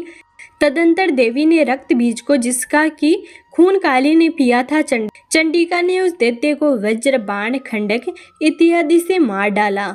हे राजन, अनेक प्रकार के शस्त्रों से मारा हुआ और खून से वर्चित वह महादैत्य रक्त बीज पृथ्वी पर गिर पड़ा। हे राजन, उसके गिरने से देवता अत्यंत प्रसन्न हुए और माताएं उन असुरों का रक्त पीने के पश्चात उद्यत होकर नृत्य करने लगी। तो ये था श्री दुर्गा सप्तशती का 8वां अध्याय। अब सुनिए श्री दुर्गा सप्तशती का 9वां अध्याय। राजा ने कहा कि हे ऋषिराज, आपने रक्त बीज के वध से संबंध रखने वाला वृत्तांत मुझे सुनाया। अब मैं रक्त बीज के मरने के बाद क्रोध में भरे हुए शुंभ व निशुंभ ने जो कर्म किया वह सुनना चाहता हूँ। महर्षि मेधा ने कहा कि रक्त बीज के मारे जाने पर शुंभ और निशुंभ को बड़ा क्रोध आया और अपनी बहुत बड़ी सेना का इस प्रकार सर्वनाश होते देखकर शुंभ देवी पर आक्रमण करने के लिए दौड़ा। उसके साथ बहुत से बड़े बड़े असुर देवी को मारने के वास्ते दौड़े और महापराक्रमी शुंभ अपनी सेना के साथ चंडिका को मारने के लिए बढ़ा। फिर शुंभ और निशुंभ का देवी से घोर युद्ध होने लगा और वह दोनों असुर इस प्रकार देवी पर बाण फेंकने लगे जैसे मेघों से वर्षा हो रही हो। उन दोनों के चलाए हुए बाणों को देवी ने अपने बाणों से काट डाला और अपने शस्त्रों की वर्षा से उन दोनों दैत्यों को चोट पहुंचाई। निशुंभ ने तीक्ष्ण तलवार और चमकती हुई ढाल लेकर देवी के सिर पर आक्रमण किया। अपने वाहन को चोट पहुंची देखकर देवी ने अपने सुरभ नामक बाण से निशुंभ की तलवार व ढाल दोनों को ही काट डाला। तलवार और ढाल कट जाने पर निशुंभ ने देवी पर शक्ति से प्रहार किया। देवी ने अपने चक्र से उनके टुकड़े टुकड़े कर दिए। फिर क्या था, दैत्य मारे क्रोध के जल भून गया और उसने देवी को मारने के लिए उसकी ओर शूल फेंका, किंतु देवी ने अपने मुक्के से उसको चूर चूर कर डाला। फिर उसने देवी पर गदे से प्रहार किया। देवी ने निशूल से गदा को भस्म कर डाला। इसके पश्चात वह परसा हाथ में लेकर देवी की ओर लपका। देवी ने अपने तीखे बाणों से उसे धरती पर सुला दिया। अपने पराक्रमी भाई निशुंभ के इस प्रकार मरने पर शुंभ क्रोध में भरकर देवी को मारने के लिए दौड़ा। वह रथ में बैठा हुआ उत्तम आयुधों से सुशोभित अपनी 8 बड़ी बड़ी भुजाओं से सारे आकाश को ढके हुए था। शुंभ को आते देखकर देवी ने अपना शंख बजाया और धनुष के ठंकोर का भी अत्यंत दुस्सह शब्द किया। साथ ही अपने घंटे के सबसे जो कि संपूर्ण दैत्य सेना के तेज को नष्ट करने वाला था, संपूर्ण दिशाओं में व्याप्त कर दिया। इसके पश्चात देवी के सिंह ने भी अपनी दहाड़ से, जिसे सुन बड़े बड़े बलवानों का मद चूर चूर हो जाता था, आकाश, पृथ्वी और 10 दिशाओं को पूरित कर दिया। फिर आकाश में उछलकर काली ने अपने दांतों तथा हाथों को पृथ्वी पर पटका। उसके ऐसा करने से शब्द हुआ जिससे कि उससे पहले के सारे शब्द शांत हो गए। इसके पश्चात शिवदूती ने असुरों के लिए भय उत्पन्न करने वाला अट्टहास किया, जिसे सुनकर दैत्य थर्रा उठे और शुंभ को बड़ा क्रोध आया। फिर अंबिका ने उससे अरे दुष्ट, खड़ा रह कहा तो आकाश से सभी देवता जय हो बोल उठे। शुंभ ने वहां आकर ज्वालाओं से युक्त एक अत्यंत भयंकर शक्ति छोड़ी, जिसे आते देखकर देवी ने अपनी मोहल्लिका नामक शक्ति से काट डाला। हे राजन, फिर शुंभ के सिंहनाद से तीनों लोग व्याप्त हो गए। उसकी प्रतिध्वनि से ऐसा घोर शब्द हुआ जिसने इससे पहले के शब्दों को जीत लिया। शुंभ के छोड़े बाणों को देवी ने और देवी के छोड़े बाणों को शुंभ ने अपने बाणों से काट सैकड़ों और हजारों टुकड़ों में परिवर्तित कर दिया। इसके पश्चात जब चंडिका ने क्रोध में भरकर शुंभ को त्रिशूल से मारा तो वह मूर्छित होकर पृथ्वी पर गिर पड़ा। जब उसकी मूर्छा दूर हुई तो वह धनुष लेकर आया और अपने बाणों से उसने देवी काली तथा सिंह को घायल कर दिया। फिर उस राक्षस ने 10,000 भुजाएं धारण करके चक्र आदि आयुधों से देवी को आच्छादित कर दिया। तब भगवती दुर्गा ने कुपित होकर अपने बाणों से उन चक्रों तथा बाणों को काट डाला। यह देखकर निशुंभ हाथ में गदा लेकर चंडिका को मारने के लिए दौड़ा। उसके आते ही देवी ने तीक्ष्ण धार वाले खंडक से उसकी गदा को काट डाला। उसने फिर त्रिशूल हाथ में ले लिया। देवताओं को दुखी करने वाले निशुंभ त्रिशूल में हाथ लिए हुए आता देखकर चंडिका ने अपने शूल से उसकी छाती पर प्रहार किया और उसकी छाती को चीर डाला। शूल विदृढ़ हो जाने पर उसकी छाती में से एक उस जैसा ही महापराक्रमी दैत्य ठहर जा कहता हुआ निकला। उसको देखकर देवी ने बड़े जोर से ठहाका लगाया। अभी वह निकल ही न पाया था कि उसका सिर अपनी तलवार से काट डाला। सिर के कटने के बाद ही वह पृथ्वी पर गिर पड़ा। तदंतर सिंह दहाड़ दहाड़ कर असुरों का भक्षण करने लगा और काली शिवदूती भी राक्षसों का रक्त पीने लगी। कौमारी की शक्ति से कितने ही महादैत्य नष्ट हो गए। ब्रह्मा जी के कमंडल के जल से कितने ही असुर समाप्त हो गए। कई दैत्य माहेश्वरी के त्रिशूल से विदीर्ण होकर पृथ्वी पर गिर पड़े और वाराई के प्रहारों से छिन्न भिन्न होकर धराशायी हो गए। वैष्णवी ने भी अपने चक्कर से बड़े बड़े महापराक्रमियों का कचुम्बर निकालकर उन्हें यमलोक भेज दिया और इंद्र से कितने ही महाबली राक्षस टुकड़े टुकड़े हो गए। कई दैत्य मारे गए, कई भाग गए, कितने ही काली शिवदूती और सिंह ने भक्षण कर लिए। तो ये था श्री दुर्गा सप्तशती का 9वां अध्याय। अब सुनिए श्री दुर्गा सप्तशती का 10वां अध्याय। महर्षि मेधा ने कहा कि हे राजन, अपने प्यारे भाई को मरा हुआ तथा सेना को नष्ट हुआ देखकर क्रोध में भरकर दैत्यराज शुंभ कहने लगा, दुष्ट दुर्गे, तू अहंकार से गर्व मत कर, क्योंकि तू दूसरों के बल पर लड़ रही है। देवी ने कहा कि हे दुष्ट, देख मैं तो अकेली ही हूँ। इस संसार में मेरे सिवा दूसरा कौन है? यह सब मेरी ही शक्तियाँ हैं। देख, यह सब की सब मुझ में प्रविष्ट हो रही हैं। इसके पश्चात ब्राह्मणी आदि सब देवियाँ उस देवी के शरीर में लीन हो गई और देवी अकेली रह गई। तब देवी ने कहा कि मैं अपने ऐश्वर्य शक्ति से अनेकों रूपों में यहाँ उपस्थित हुई थी। उन सब रूपों को मैंने समेट लिया है। अब अकेली यहाँ खड़ी हूँ, तू भी यहीं ठहरो।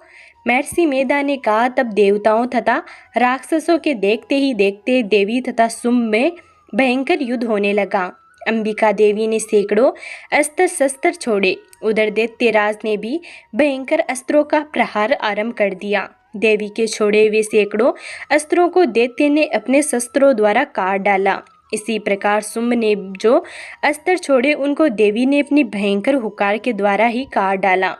दैत्य ने जब सैकड़ों बाण छोड़कर देवी को ढक दिया तो क्रोध में भरकर देवी ने अपने बाणों से उसका धनुष नष्ट कर डाला। धनुष कट जाने पर दैत्यराज ने शक्ति चलाई, लेकिन देवी ने उसे भी काट कर फेंक दिया। फिर दैत्येंद्र चमकती हुई ढाल लेकर देवी की ओर दौड़ा, किंतु जब वह देवी के समीप पहुंचा तो देवी ने अपने तीक्ष्ण बाणों से उसकी चमकने वाली ढाल को भी काट डाला। फिर दैत्यराज का घोड़ा मर गया, रथ टूट गया, सारथी मारा गया। तब वह भयंकर मुगर लेकर देवी पर आक्रमण करने के लिए चला, किंतु देवी ने अपने तीक्ष्ण बाणों से उसके मुगर को भी काट दिया। इस पर दैत्य ने क्रोध में भरकर देवी की छाती में बड़े जोर से एक मुक्का मारा। दैत्य ने जब देवी को मुक्का मारा तो देवी ने भी उसकी छाती में जोर से एक थप्पड़ मारा। थप्पड़ खाकर पहले तो दैत्य पृथ्वी पर गिर पड़ा, किंतु तुरंत ही वह उठ खड़ा हुआ। फिर वह देवी को पकड़कर आकाश की ओर उछला और वहां जाकर दोनों में युद्ध होने लगा। वह युद्ध ऋषियों और देवताओं को आश्चर्य में डालने वाला था। देवी आकाश में दैत्य के साथ बहुत देर तक युद्ध करती रही। फिर देवी ने उसे आकाश में घुमाकर पृथ्वी पर गिरा दिया। दुरात्मा दैत्य पुनः उठकर देवी को मारने के लिए दौड़ा। तब उसको अपनी ओर आता हुआ देखकर देवी ने उसकी छाती विदीर्ण करके उसको पृथ्वी पर पटक दिया। देवी के त्रिशूल से घायल होने पर उस दैत्य के प्राण फकीर उड़ गए और उसके मरने पर समुद्र, द्वीप, पर्वत और पृथ्वी सब कांपने लगे।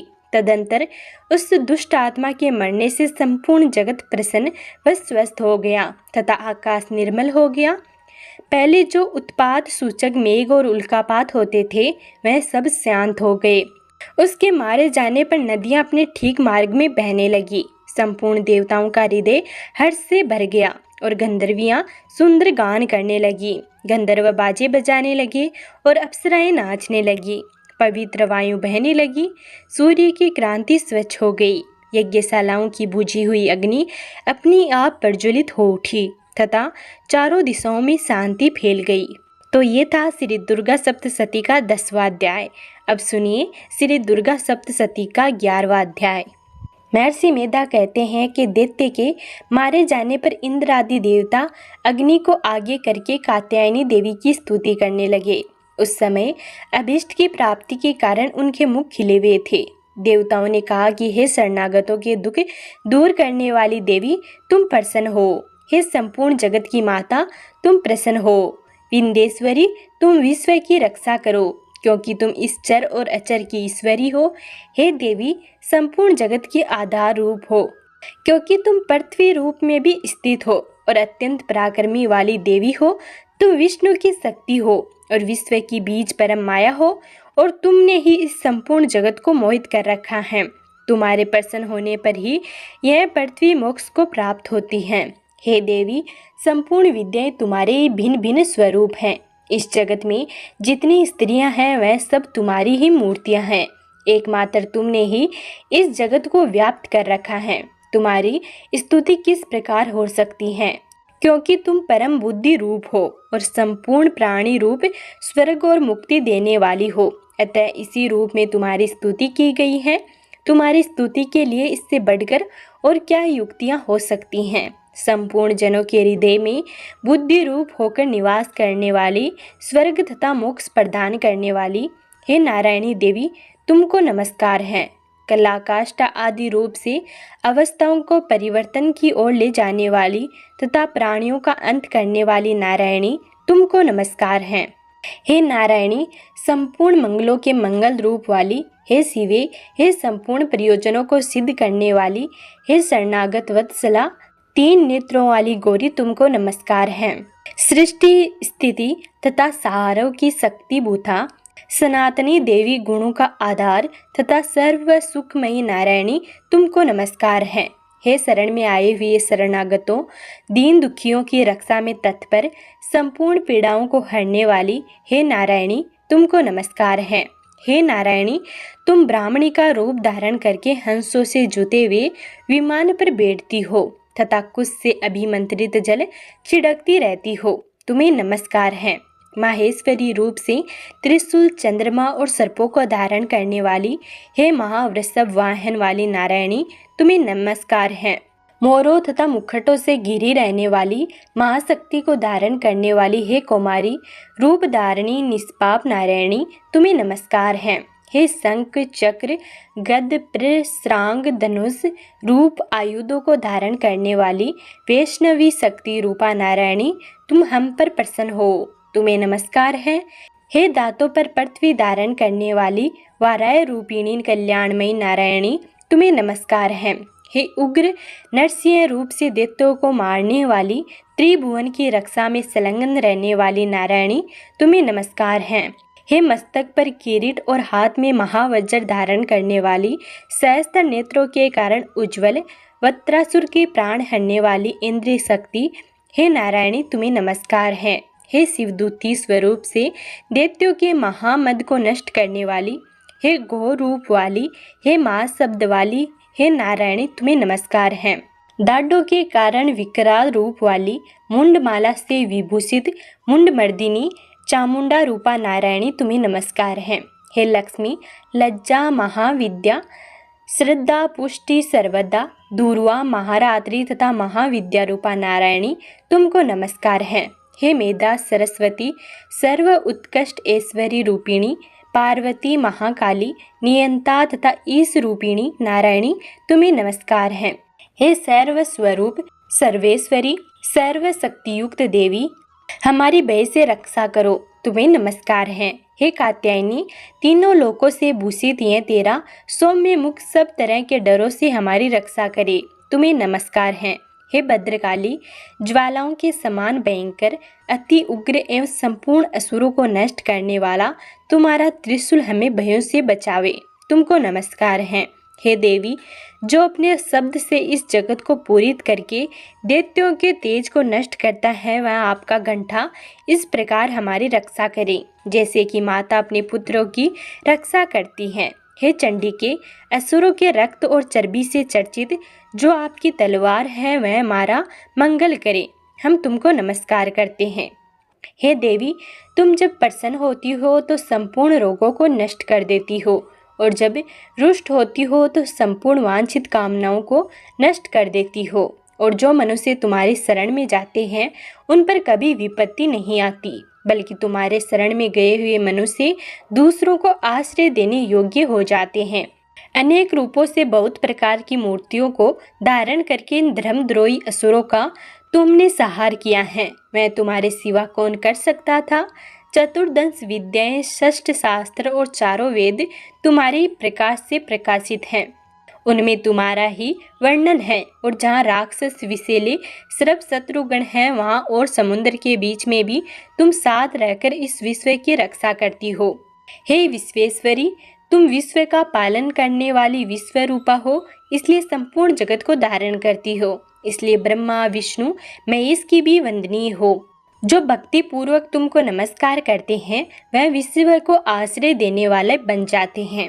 हे देवी, तुम प्रसन्न हो और राक्षसों को मारकर जिस प्रकार हमारी रक्षा की है, ऐसे ही हमारे शत्रुओं से सदा हमारी रक्षा करती रहो। संपूर्ण जगत के पाप नष्ट कर दो और पापों तथा उनके फल स्वरूप होने वाली महामारी आदि बड़े बड़े उपद्रवियों को शीघ्र ही दूर कर दो। विश्व की पीड़ा को हरने वाली देवी, शरण में पड़े हुओं पर प्रसन्न हो। त्रिलोक निवासियों की पूजनीय परमेश्वरी, हम लोगों को वरदान दो। देवी ने कहा कि हे देवताओं, मैं तुमको वर देने को तैयार हूँ। आपकी जैसी इच्छा हो, जैसा वर हो, मांग लो, मैं तुमको दूंगी। देवताओं ने कहा कि हे सर्वेश्वरी, त्रिलोकी के निवासियों की समस्त पीड़ाओं को तुम इसी प्रकार हरती रहती हो। हमारे शत्रुओं को इसी प्रकार नष्ट करती रहो। देवी ने कहा, वेवसवत मनवंतर के 28वें युग में 2 और महाअसुर सुम और निसुम उत्पन्न होंगे। उस समय में नंद गोप के घर से यशोदा के गर्भ से उत्पन्न होकर विंध्याचल पर्वत पर शुंभ और निशुंभ का संहार करूंगी। फिर अत्यंत भयंकर रूप से पृथ्वी पर अवतरित होकर मैं वेप्रचिति नामक दानवों का नाश करूंगी। उन भयंकर महाअसुरों को भक्षण करते समय मेरे दांत अनार पुष्प के समान लाल होंगे। इसके पश्चात स्वर्ग में देवता और पृथ्वी पर मनुष्य मेरी स्तुति करते हुए मुझे रक्तदंतिका कहेंगे। फिर जब 100 वर्षों तक वर्षा नहीं होगी तो मेरी ऋषियों की स्तुति करने पर आयो निज नाम से प्रकट होंगी और अपने 100 नेत्रों से ऋषियों की ओर देखूंगी। अतः मनुष्य शताक्षी नाम से मेरा कीर्तन करेंगे। उसी समय मैं अपने शरीर से उत्पन्न हुए प्राणों की रक्षा करने वाले सांकों द्वारा सब प्राणियों का पालन करूंगी और तब इसे पृथ्वी पर शाकंभरी के नाम से विख्यात होंगी। और इसी अवतार में मैं दुर्ग नामक महासुर का वध करूंगी और इससे मैं दुर्गा देवी के नाम से प्रसिद्ध होंगी। इसके पश्चात जब मैं भयानक रूप धारण करके हिमालय निवासी ऋषियों महर्षियों की रक्षा करूंगी, तब भीमा देवी के नाम से मेरी ख्याति होगी। और जब फिर अरुण नामक असुर तीनों लोकों को पीड़ित करेगा, तब मैं असंख्य भ्रमरों का रूप धारण करके उस महादैत्य का वध करूंगी। तब स्वर्ग में देवता और मर्त्युलोक में मनुष्य मेरी स्तुति करते हुए मुझे ब्राह्मरी के नाम से पुकारेंगे। इस प्रकार जब जब पृथ्वी राक्षसों से पीड़ित होगी, तब तब मैं अवतरित होकर शत्रुओं का नाश करूंगी। तो ये था श्री दुर्गा सप्तशती का 11वां अध्याय। अब सुनिए श्री दुर्गा सप्तशती का 12वां अध्याय। देवी बोली, है देवताओं, जो पुरुष इन स्रोतों द्वारा एकाग्रचित होकर मेरी स्तुति करेगा, उसके संपूर्ण कष्टों को निस्संदेह हर लूंगी। मधु के टप के नाश, महिषासुर के वध और सुम तथा निसुम के वध की जो मनुष्य कथा कहेंगे, मेरे महात्म्य को अष्टमी, चतुर्दशी व नवमी के दिन एकाग्रचित होकर भक्ति पूर्वक सुनेंगे, उनको कभी कोई पाप न रहेगा। पाप से उत्पन्न हुई विपत्ति भी उनको न सताएगी। उनके घर में दरिद्रता न होगी और न उनके प्रियजनों का विक्षय होगा। उनको किसी प्रकार का भय न होगा। इसलिए प्रत्येक मनुष्य को भक्ति पूर्वक मेरे इस कल्याणकारक महात्म्य को सदा पढ़ना और सुनना चाहिए। मेरा यह महात्म्य महामारी से उत्पन्न हुए संपूर्ण उपद्रवियों को एवं 3 प्रकार के उत्पातों को शांत कर देता है। जिस घर व मंदिर में या जिस स्थान पर मेरा यह स्रोत विधि पूर्वक पढ़ा जाता है, उस स्थान का मैं कभी भी त्याग नहीं करती और वहाँ सदा ही मेरा निवास रहता है। बलिदान, पूजा, होम तथा महोत्सव में मेरा यह चरित्र उच्चारण करना तथा सुनना चाहिए। ऐसा हवन या पूजन मनुष्य जानकर या बिना जाने करे, मैं उसे तुरंत ग्रहण कर लेती हूँ। और शरद काल में प्रत्येक वर्ष जो महापूजा की जाती है, उनमें मनुष्य भक्ति पूर्वक मेरा यह महात्म्य सुनकर सब विपत्तियों से छूट जाता है और धन दाने तथा पुत्र आदि से संपन्न हो जाता है। और मेरा इस महात्म्य व कथाओं इत्यादि को सुनकर मनुष्य निर्भय हो जाता है और महात्म्य के श्रवण करने वालों के शत्रु नष्ट हो जाते हैं तथा कल्याण की प्राप्ति है और उनका कुल आनंदित हो जाता है। सब कष्ट शांत हो जाते हैं तथा भयंकर स्वप्न दिखाई देना तथा घरेलू दुख इत्यादि सब मिट जाते हैं। बाल गृहों में ग्रसित बालकों के लिए यह मेरा महात्म्य परम शांति देने वाला है। मनुष्यों में फूट पड़ने पर यह भली भांति मित्रता कराने वाला है। मेरा यह महात्म्य मनुष्यों को मेरी जैसी सामर्थ्य की प्राप्ति कराने वाला है। पशु पुष्प अर्धे धूप गंध दीपक इत्यादि सामग्रियों द्वारा पूजन करने से ब्राह्मण को भोजन करा के हवन करके प्रतिदिन अभिषेक करके नाना प्रकार के भोगों को अर्पण करके और प्रत्येक वर्ष दान इत्यादि करके जो मेरी आराधना की जाती है और उससे मैं जैसी प्रसन्न हो जाती हूँ वैसी प्रसन्न मैं इस चरित्र के सुनने से हो जाती हूँ। यह महात्म्य श्रवण करने पर पापों को नष्ट कर लेता है तथा आरोग्य प्रदान करता है। मेरे प्रादुर्भाव का कीर्तन दुष्ट प्राणियों से रक्षा करने वाला, युद्ध में दुष्ट दैत्यों का संहार करने वाला, इसके सुनने से मनुष्य को शत्रुओं का भय नहीं रहता। हे देवताओं, तुमने जो मेरी स्तुति की है अथवा ब्रह्मा जी ने जो मेरी स्तुति की है वह मनुष्यों को कल्याणमयी बुद्धि प्रदान कराने वाली है।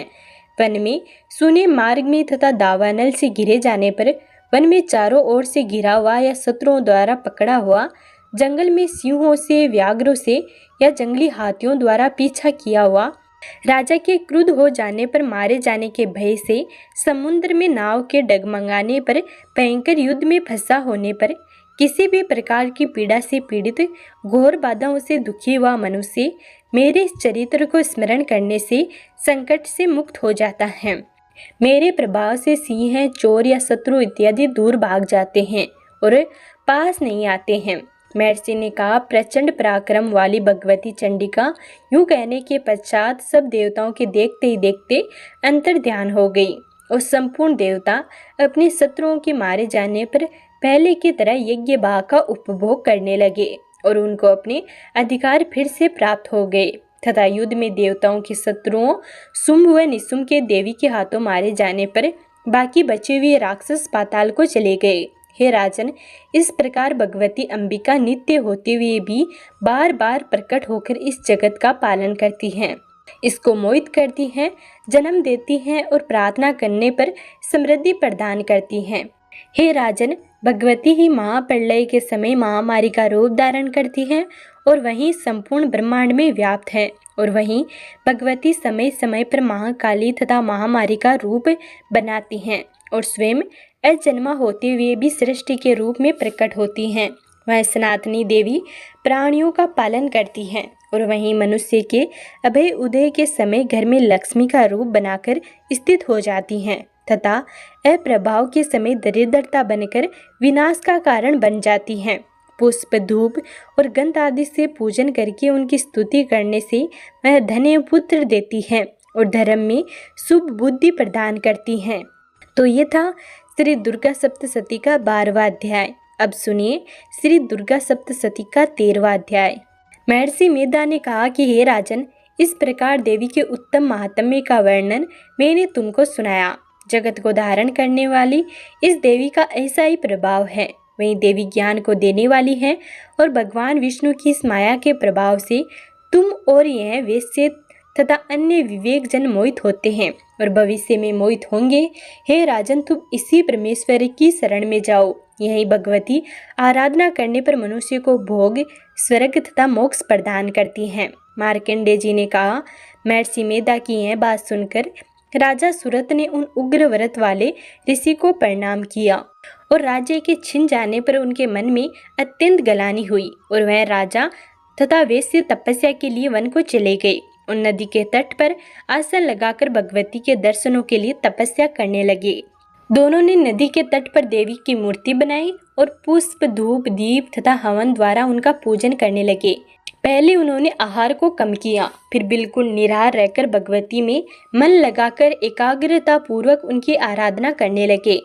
वह दोनों अपने शरीर के रक्त से देवी को बलि देते हुए 3 वर्ष तक लगातार भगवती की आराधना करते रहे। 3 वर्ष के पश्चात जगत का पालन करने वाली चंडिका ने उनको प्रत्यक्ष दर्शन देकर कहा। देवी बोली, हे राजन तथा अपने कुल को प्रसन्न करने वाले वैसे तुम जिस वर की इच्छा रखते हो वह मुझसे मांगो, वह वर मैं तुमको दूंगी, क्योंकि तुम पर मैं अत्यंत प्रसन्न हूँ। मार्कंडेय जी ने कहा कि यह सुनकर राजा ने अगले जन्म में नष्ट न होने वाला अखंड राज्य और इस जन्म में बलपूर्वक अपने शत्रुओं को नष्ट करने के पश्चात अपना पुनः राज्य प्राप्त करने के लिए भगवती से वरदान मांगा। और वैसे ने भी, जिसका चित्त संसार की ओर से विरक्त हो चुका था, भगवती से अपनी ममता तथा अहंकार रूप आसक्ति को नष्ट कर देने वाले ज्ञान को देने के लिए कहा। देवी ने कहा कि हे राजन, तुम शीघ्र ही अपने शत्रुओं को मारकर पुनः अपना राज्य प्राप्त कर लोगे। तुम्हारा राज्य स्थिर रहने वाला होगा। फिर मृत्यु के पश्चात आप सूर्य देव के अंश से जन्म लेकर सावणिक मनु के नाम से इस पृथ्वी पर ख्याति को प्राप्त होंगे। हे वैसे, कुल में श्रेष्ठ आपने जो मुझसे वर मांगा है वह आपको देती हूँ। आपको मोक्ष देने वाले ज्ञान की प्राप्ति होगी। मार्कंडेय जी कहते हैं, इस प्रकार उन दोनों को मनोवांछित वर प्रदान कर तथा उनसे अपनी स्तुति सुनकर भगवती अंतर्ध्यान हो गई। और इस प्रकार क्षत्रियों में श्रेष्ठ व राजा सूरत भगवान सूर्य देव से जन्म लेकर इस पृथ्वी पर सावणिक मनु के नाम से विख्यात हुए। तो ये थे श्री दुर्गा सप्तशती के संपूर्ण अध्याय। अब पूरे मन से माँ दुर्गा का ध्यान करके दुर्गा कवच का पाठ करते हैं। महर्षि मार्कंडेय ने कहा, पितामह, जो इन संसार में परम गोपनीय तथा सभी मनुष्यों की सब प्रकार से रक्षा करने वाला है और जो अब तक आपने दूसरे किसी के सामने प्रकट न किया हो, ऐसा कोई साधन मुझे बताइए। ब्रह्मा जी बोले, ब्राह्मण, ऐसा साधन तो एक देवी का कवच ही है, जो गोपनीय से भी परम गोपनीय है, पवित्र तथा संपूर्ण प्राणियों का उद्धार कराने वाला है। महामुने, उसे श्रवण करो। देवी की 9 मूर्तियां हैं, जिन्हें नव दुर्गा कहते हैं। उनके पृथक नाम बताए जाते हैं। प्रथम नाम शैलपुत्री है, दूसरी मूर्ति का नाम ब्रह्मचारिणी है, तीसरा स्वरूप चंद्रघंटा के नाम से प्रसिद्ध है, चौथी मूर्ति को कुष्मांडा कहते हैं, पांचवी दुर्गा का नाम स्कंद माता है, देवी के छठे रूप को कात्यायनी कहते हैं, सातवां कालरात्रि और 8वां स्वरूप महागौरी के नाम से प्रसिद्ध है। नवी दुर्गा का नाम सिद्धिदात्री है। ये सब नाम सर्वज्ञ महात्मा वेद भगवान के द्वारा ही प्रतिपादित हुए हैं।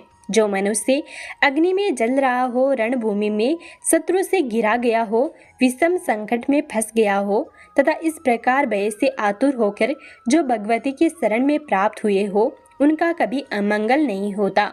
युद्ध के समय में संकट में पड़ने पर भी उनके ऊपर कोई विपत्ति दिखाई नहीं देती।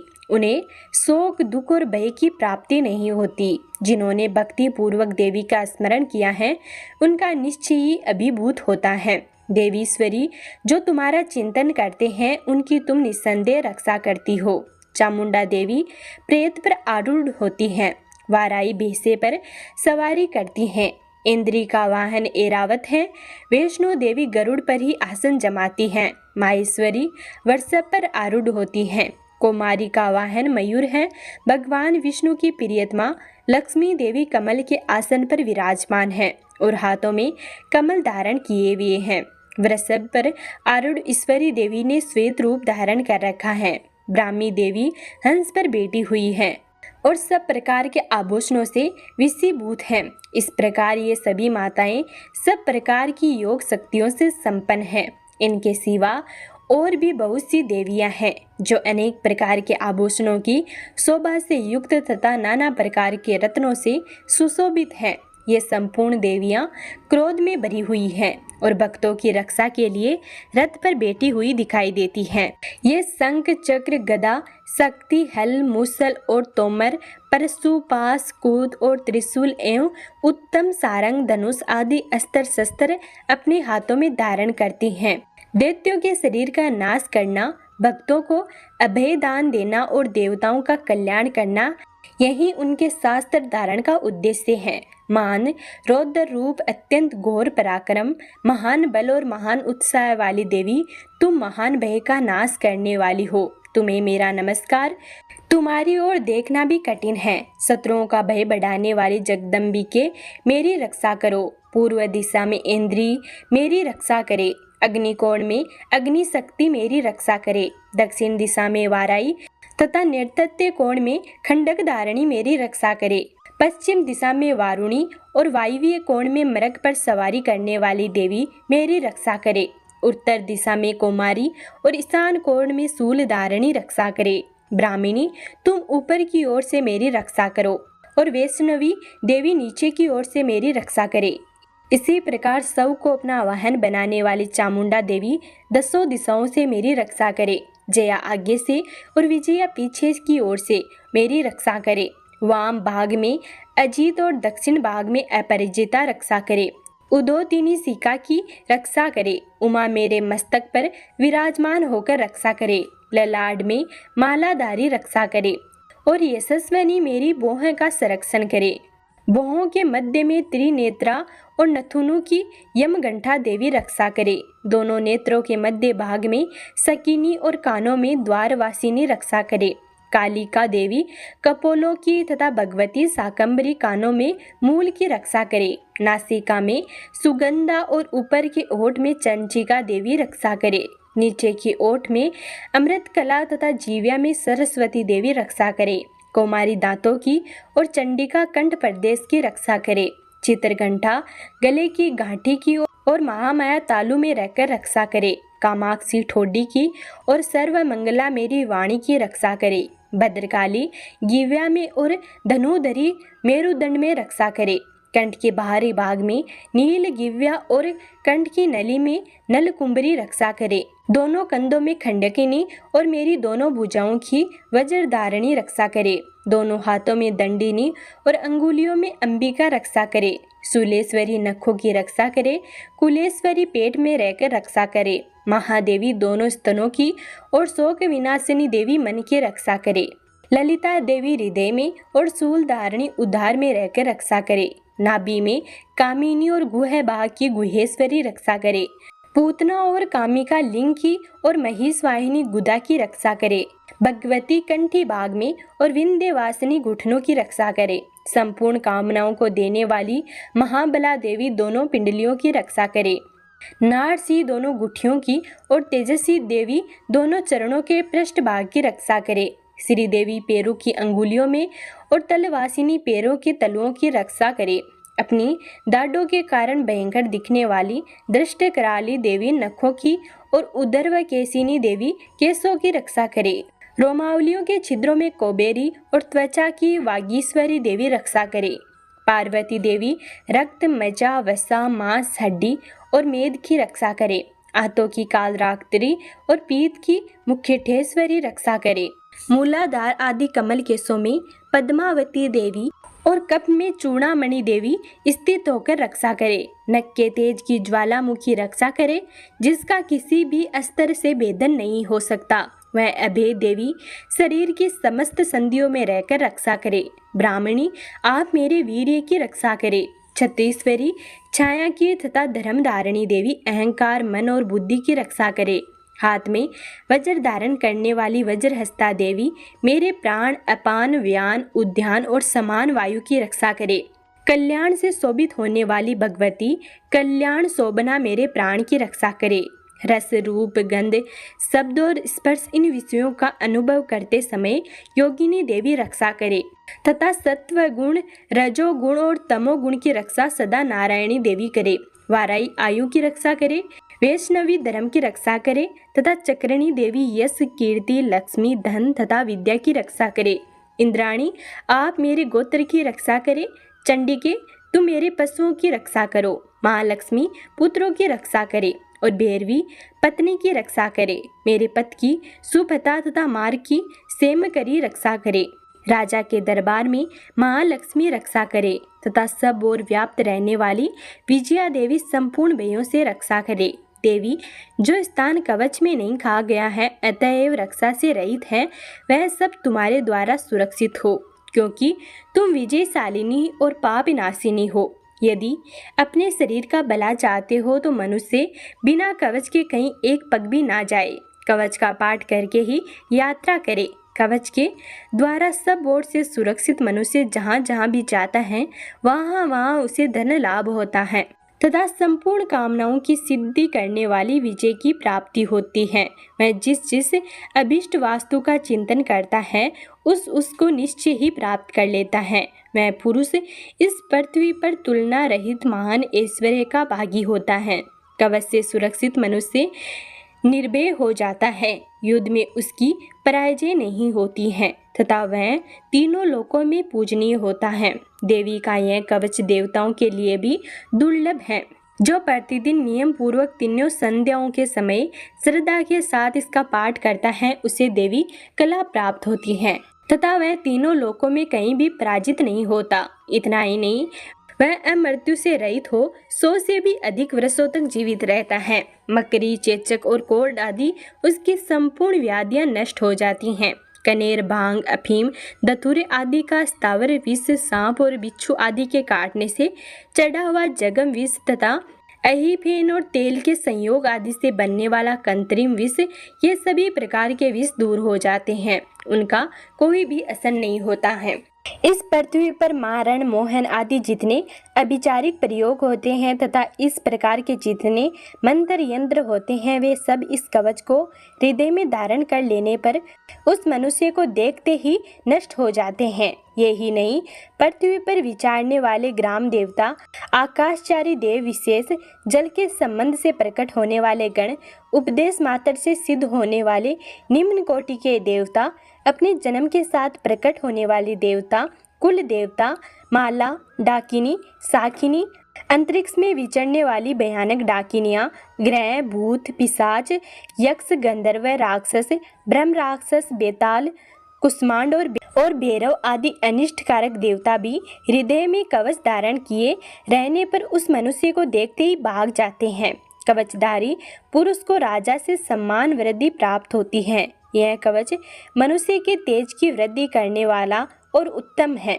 कवच का पाठ करने वाला पुरुष अपनी कीर्ति से विभूषित भूतल पर अपने सुयश के साथ साथ वृद्धि को प्राप्त होता है। जो पहले कवच का पाठ करके उसके बाद सप्तशती चंडी का पाठ करता है उसकी जब तक वन, पर्वत और जंगलों सहित यह पृथ्वी टिकी रहती है तब तक यहाँ पुत्र, पौत्र आदि संतान परंपरा बनी रहती है। फिर देह का अंत होने पर वह पुरुष भगवती महामाया के प्रसाद से उस नित्य परम पद को प्राप्त होता है जो देवताओं के लिए भी दुर्लभ है। वह सुंदर दिव्य रूप धारण करता और कल्याण में शिव के आनंद का भागी होता है। अब पूरे मन से माँ दुर्गा का ध्यान करके अर्गला स्रोत का पाठ करते हैं। महर्षि मार्कंडेय जी कहते हैं, जयंती, मंगला, काली, भद्रकाली, कपालिनी, दुर्गा, समा, शिवा, दात्री, स्वाहा और सर्वदा, इन नामों से प्रसिद्ध जगदम्बिके तुम्हें मेरा नमस्कार है। देवी चामुंडे तुम्हारी जय हो। संपूर्ण प्राणियों की पीड़ा हरने वाली देवी तुम्हारी जय हो। सब में व्याप्त रहने वाली देवी तुम्हारी जय हो। कालरात्रि तुम्हें नमस्कार है। मधु और केटप को मारने वाली तथा ब्रह्मा जी को वरदान देने वाली देवी तुम्हें नमस्कार है। तुम मुझे रूप दो, जय दो, यश दो और काम, क्रोध आदि शत्रुओं का नाश करो। महिषासुर का नाश करने वाली तथा भक्तों को सुख देने वाली देवी तुम्हें नमस्कार है। तुम रूप दो, जय दो, यश दो और काम, क्रोध आदि शत्रुओं का नाश करो।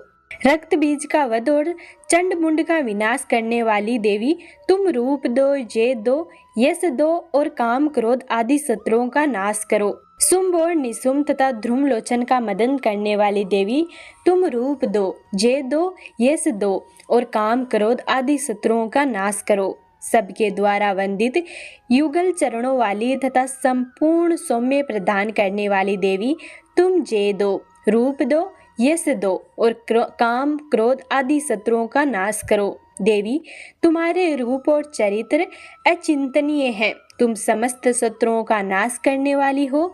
तुम रूप दो, जय दो, यश दो और काम, क्रोध आदि शत्रुओं का नाश करो। पापों को दूर करने वाली चंडी के जो भक्ति पूर्वक तुम्हारे चरणों में सर्वदा मस्तक झुकाते हैं, उन्हें रूप दो, जय दो, यश दो और काम क्रोध आदि शत्रुओं का नाश करो। रोगों का नाश करने वाली चंडी के जो भक्ति पूर्वक तुम्हारी स्तुति करते हैं, उन्हें तुम रूप दो, जय दो, यश दो और काम क्रोध आदि शत्रुओं का नाश करो।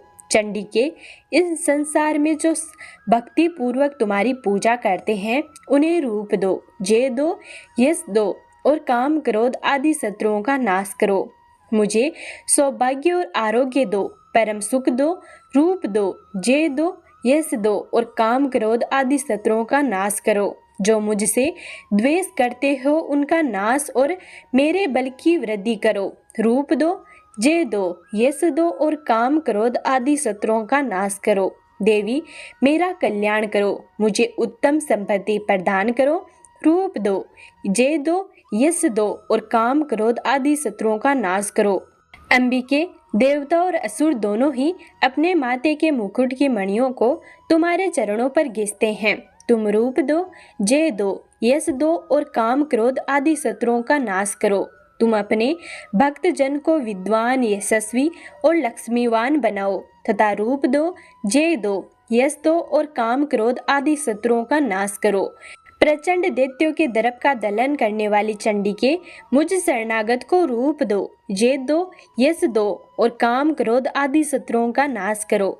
चतुर्भुज ब्रह्मा जी के द्वारा प्रशंसित चार भुजाधारिणी परमेश्वरी, तुम रूप दो, जय दो, यश दो और काम क्रोध आदि शत्रुओं का नाश करो। देवी अंबिके, भगवान विष्णु नित्य निरंतर भक्ति पूर्वक तुम्हारी स्तुति करते रहते हैं। तुम रूप दो, जय दो, यश दो और काम क्रोध आदि शत्रुओं का नाश करो। हिमालय कन्या पार्वती के पति महादेव जी के द्वारा होने वाली परमेश्वरी, तुम रूप दो, जय दो, यश दो और काम क्रोध आदि शत्रुओं का नाश करो। सचिपति इंद्र के द्वारा सद्भाव से पूजित होने वाली परमेश्वरी, तुम रूप दो, जय दो, यश दो और काम क्रोध आदि शत्रुओं का नाश करो।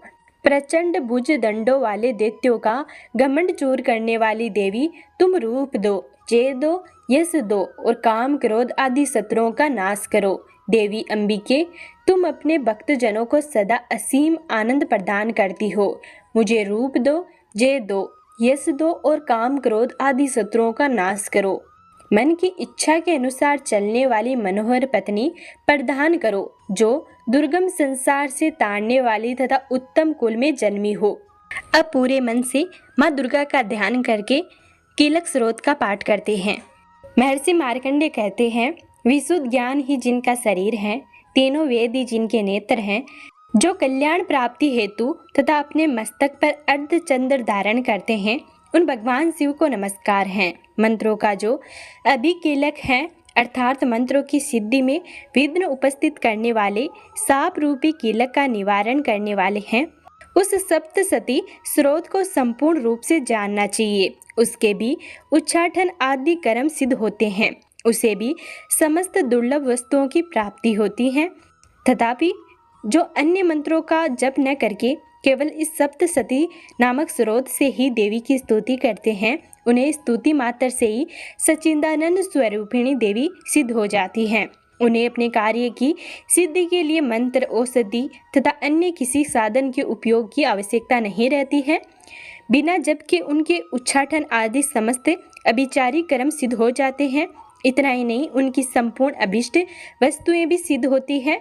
लोगों के मन में यह शंका थी कि जब केवल सप्तसती की उपासना से भी समान रूप से अथवा सप्तसती को छोड़कर अन्य मंत्रों की उपासना से भी समान रूप से सब कार्य सिद्ध होते हैं, अब इनमें श्रेष्ठ कौन सा साधन है। लोगों की शंका को सामने रखकर भगवान शंकर ने अपने पास आए हुए जिज्ञासुओं को समझाया कि यह सप्तसती नामक संपूर्ण स्रोत ही सर्वश्रेष्ठ एवं कल्याणमय है। तदंतर भगवती चंडिका के सप्तसती नामक स्रोत को महादेव जी ने गुप्त कर दिया। सप्तसती के पाठ से जो पुण्य प्राप्त होता है, उसकी कभी भी समाप्ति नहीं होती, किंतु अन्य मंत्रों के जप जन्य पुण्य की समाप्ति हो जाती है। अतः भगवान शिव ने अन्य मंत्रों की अपेक्षा जो सप्तसती की ही श्रेष्ठता का निर्णय किया, उसे जानना चाहिए। अन्य मंत्रों का जप करने वाला पुरुष भी यदि सप्तशती के स्रोत और जप का अनुष्ठान कर ले तो वह भी पूर्ण रूप से ही कल्याण का भागी होता है। इसमें तनिक भी संदेह नहीं है। जो साधक कृष्ण पक्ष की चतुर्दशी अर्थात अष्टमी को एकाग्रचित होकर भगवती की सेवा में अपना सर्वस्व समर्पित कर देता है और फिर उसे प्रसाद रूप से ग्रहण करता है, उसी पर भगवती प्रसन्न होती है, अन्यथा उनकी प्रसन्नता नहीं प्राप्त होती है। इस प्रकार सिद्धि के प्रतिबंधक रूप किलके महादेव जी ने इस स्रोत को कीलित कर रखा है। जो पूर्वोक्त रीति से निष्कीलन करके इस सप्तशती स्रोत का प्रतिदिन स्पष्ट उच्चारण पूर्वक पाठ करता है वह मनुष्य सिद्ध हो जाता है। वहीं देवी का पार्षद होता है और वहीं गांधर्व भी होता है। सर्वत्र विचरते रहने पर भी इस संसार में उसे कहीं भी भय नहीं होता। वह अपमृत्यु के वश में नहीं पड़ता तथा देह त्यागने के तदंतर मोक्ष प्राप्त कर लेता है। अतः कीलन को जानकर उसका परिहार करके ही सप्तशती का पाठ प्रारंभ करे। जो ऐसा नहीं करता उसका नाश हो जाता है। इसलिए कीलन और निष्कीलन का ज्ञान प्राप्त करने पर ही यह स्रोत निर्दोष होता है और विद्वान पुरुष इस निर्दोष स्रोत का ही पाठ आरंभ करते हैं। स्त्रियों में जो कुछ भी सौभाग्य आदि दृष्टिगोचर होता है वह सब देवी के प्रसाद का ही फल है।